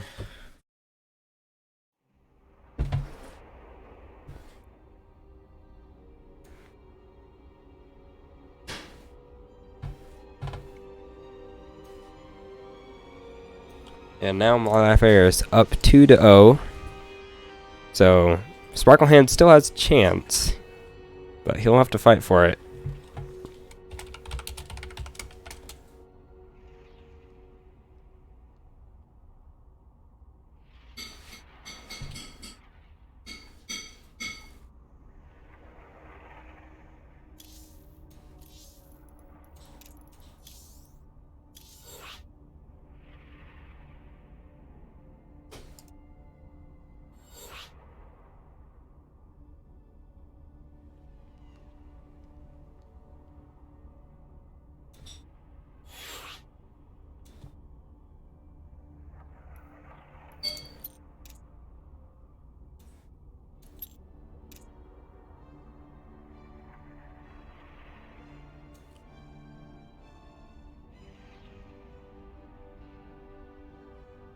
Oh.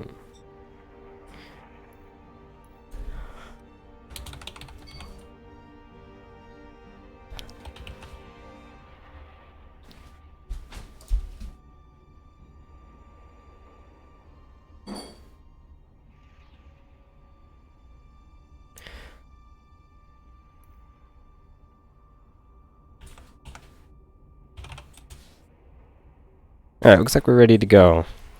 I think. Actually, not quite. Sparkle Hand still hasn't confirmed that he's ready just yet.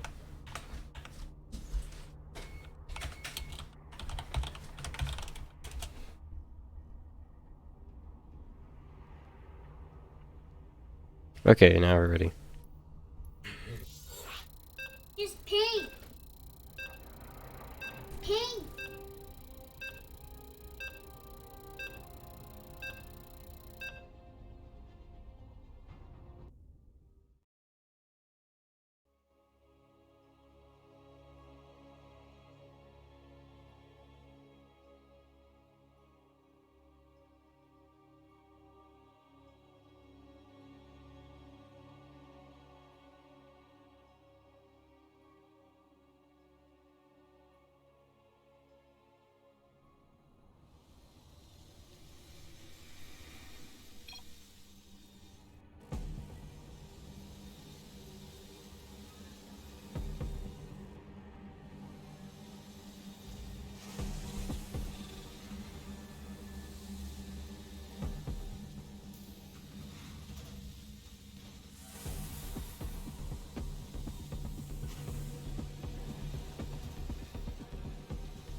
Oh wow. Awkward. I had the microphone muted that whole time. So, rip. Okay, we got a bit of an odd situation here. Repulsor rush into proxy barracks against proxy barracks, and there's quite a lot of Marines here just sitting outside of my Life Rider's base.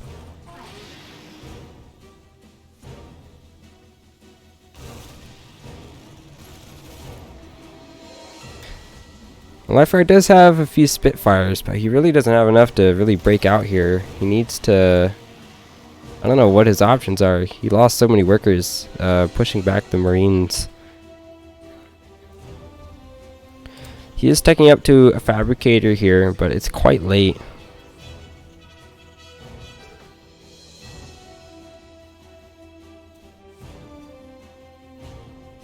Meanwhile, Sparkle Hands is building another CC, so he does intend to finally expand. And he's got One Life Rider locked in pretty tight. Life Rider has a couple of repulsors, so I don't think that Sparkle Hands can very easily push in, but he does most certainly have my Life Rider pretty starved at the moment. He's actually building a proxy factory, not just that, but also a proxy starport. So he's going to start siege tanks and maybe Liberator as well. And from that point, he can actually break my Life Rider's defensive position. My Life Rider continuing to invest in these static defense structures at his main, which I feel is actually a bit of a mistake. I mean, he's building an Insider, but I'm not really sure that's the best choice in this situation. Especially with a siege tank on the way here. In fact, it's already finished. So that repulsor is gonna get cancelled. It's not finished, and you probably ought to just cancel it, but hasn't yet. Oh, this Insider is going for some sneaky business here. He's going out of the base, and he could potentially deal massive amounts of damage here. Sparkle did move his barracks to the main, but I don't think they're gonna be ready in time. But whether or not my Life Rider is actually able to defend is another question. Oh, this mole he needs to keep that alive. If he loses that, he's in a lot of trouble.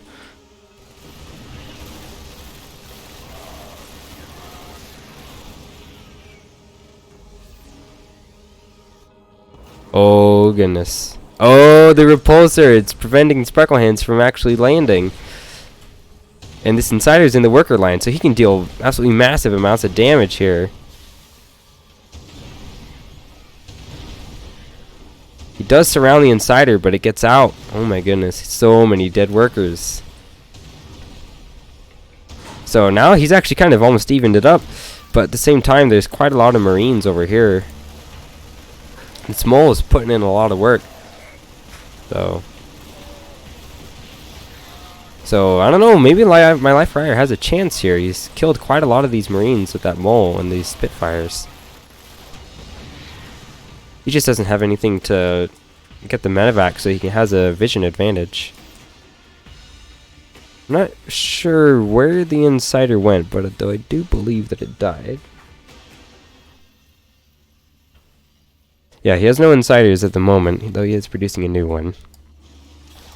Oh, this mole takes out the siege tank from the high ground.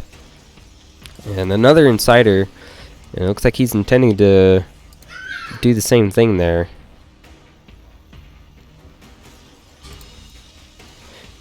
So yeah, now Sparkle Hands is in quite an awkward spot here. He didn't actually manage to break my Life Rider. Between the Insider harassment and the mole, my Life Rider has managed to kind of work his way back into this a bit.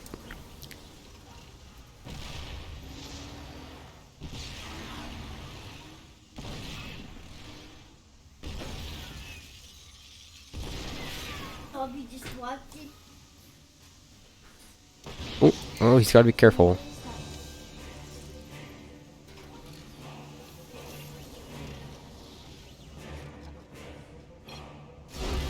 Oh, my life rider lost the insider. Probably. I didn't see it, but I'm gonna assume that's what happened.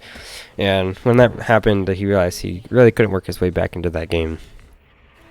Yeah, and that was it. So, Sparklehand's bringing it back. He's up. Now it's 1-2 for him. So he'll still have to win a few more games if he hopes to take the win.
Alrighty, ready to get into the next game now. Wait, not quite.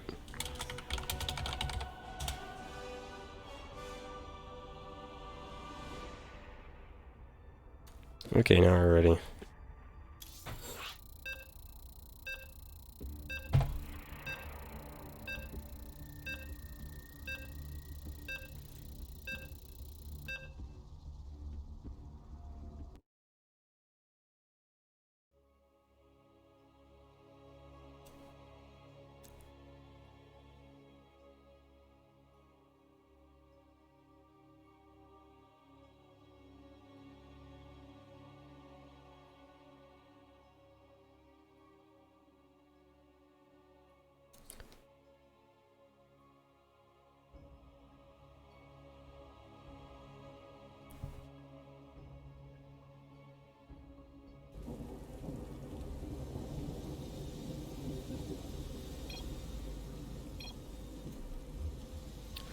Alrighty, here we go. In the bottom left side of the map, we have the teal Genron player. It is my life rider. Bringing it back in this series, we have the green Terran. It is Sparklehands. Oops. Alrighty, what have we got going on? We got normal builds. They're both building in their own respective bases for a change.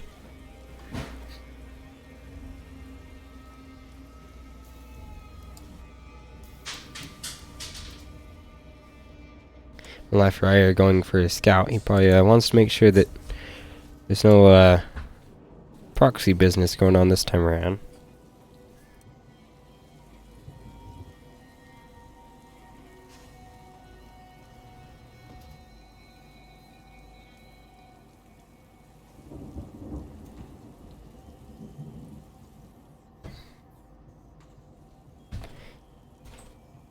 So yeah, nothing crazy going on just yet. We got Reaper on the way, Spitfire on the way.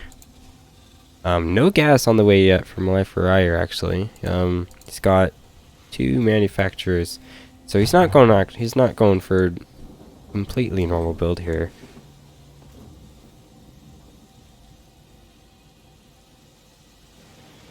Okay, that's the third manufacturer now, so this is looking pretty aggressive.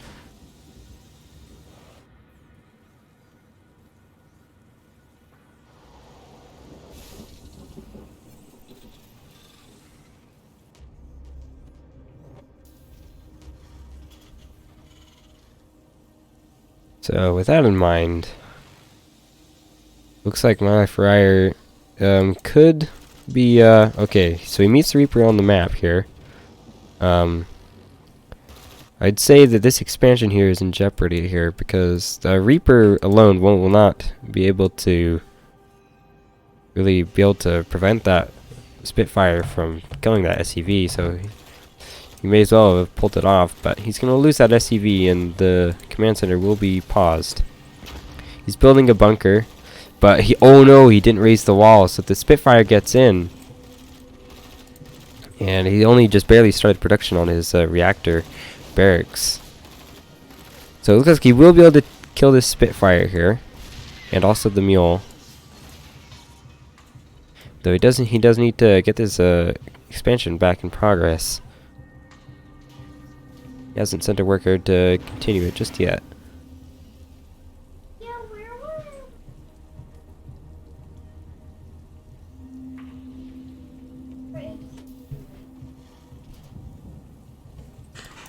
Oh boy, we got 5 more Spitfires coming across the map, and the expansion still isn't finished just yet, though I think it will be in time. The Reaper meets the 5 Spitfires and immediately gets picked off. The command center will finish and it will have to lift off. Sparkle Hands is going to lift the walls. And he's building a bunker there, but it's so exposed it just gets killed outright. Oh boy, he's having to pull the boys. He's got 2 barracks here. He's got a couple. He's trying to build a couple bunkers as well, and he's keeping the wall up. But there's just so many Spitfires. And now the wall is going down, and the bunker is actually not quite finished yet. My Friar is holding back a little bit. He's taking down the reactor. Oh my goodness, that barrack. Oh my goodness, both the bunkers are so close to finishing. But he cancels one of them, and oh, he has to cancel them both. There is a third bunker, and it's almost finished. It does finally finish, but Sparkle Hands is in a pretty bad spot here. He's had to lift both the barracks, and he'll even have to lift the CC.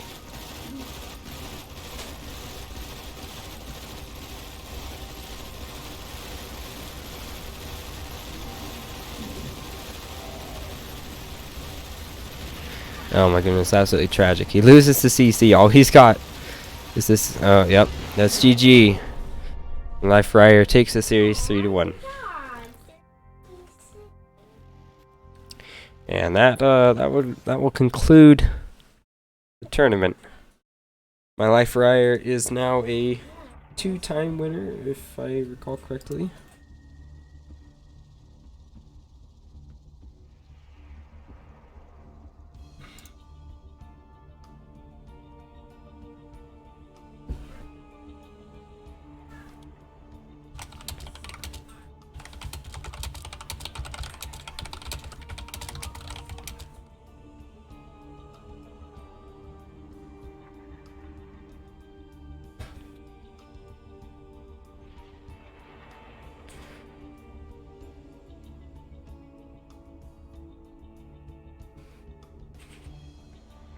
The Spitfire is so strong.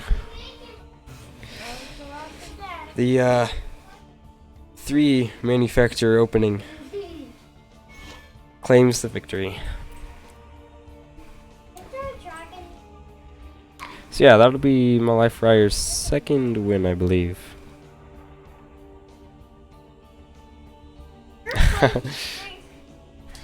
It was a very aggressive opening, so I don't know what to say. And it wasn't scouted either. But that's all for now. Now that the tournament's done, I'm gonna end the stream and See you guys around.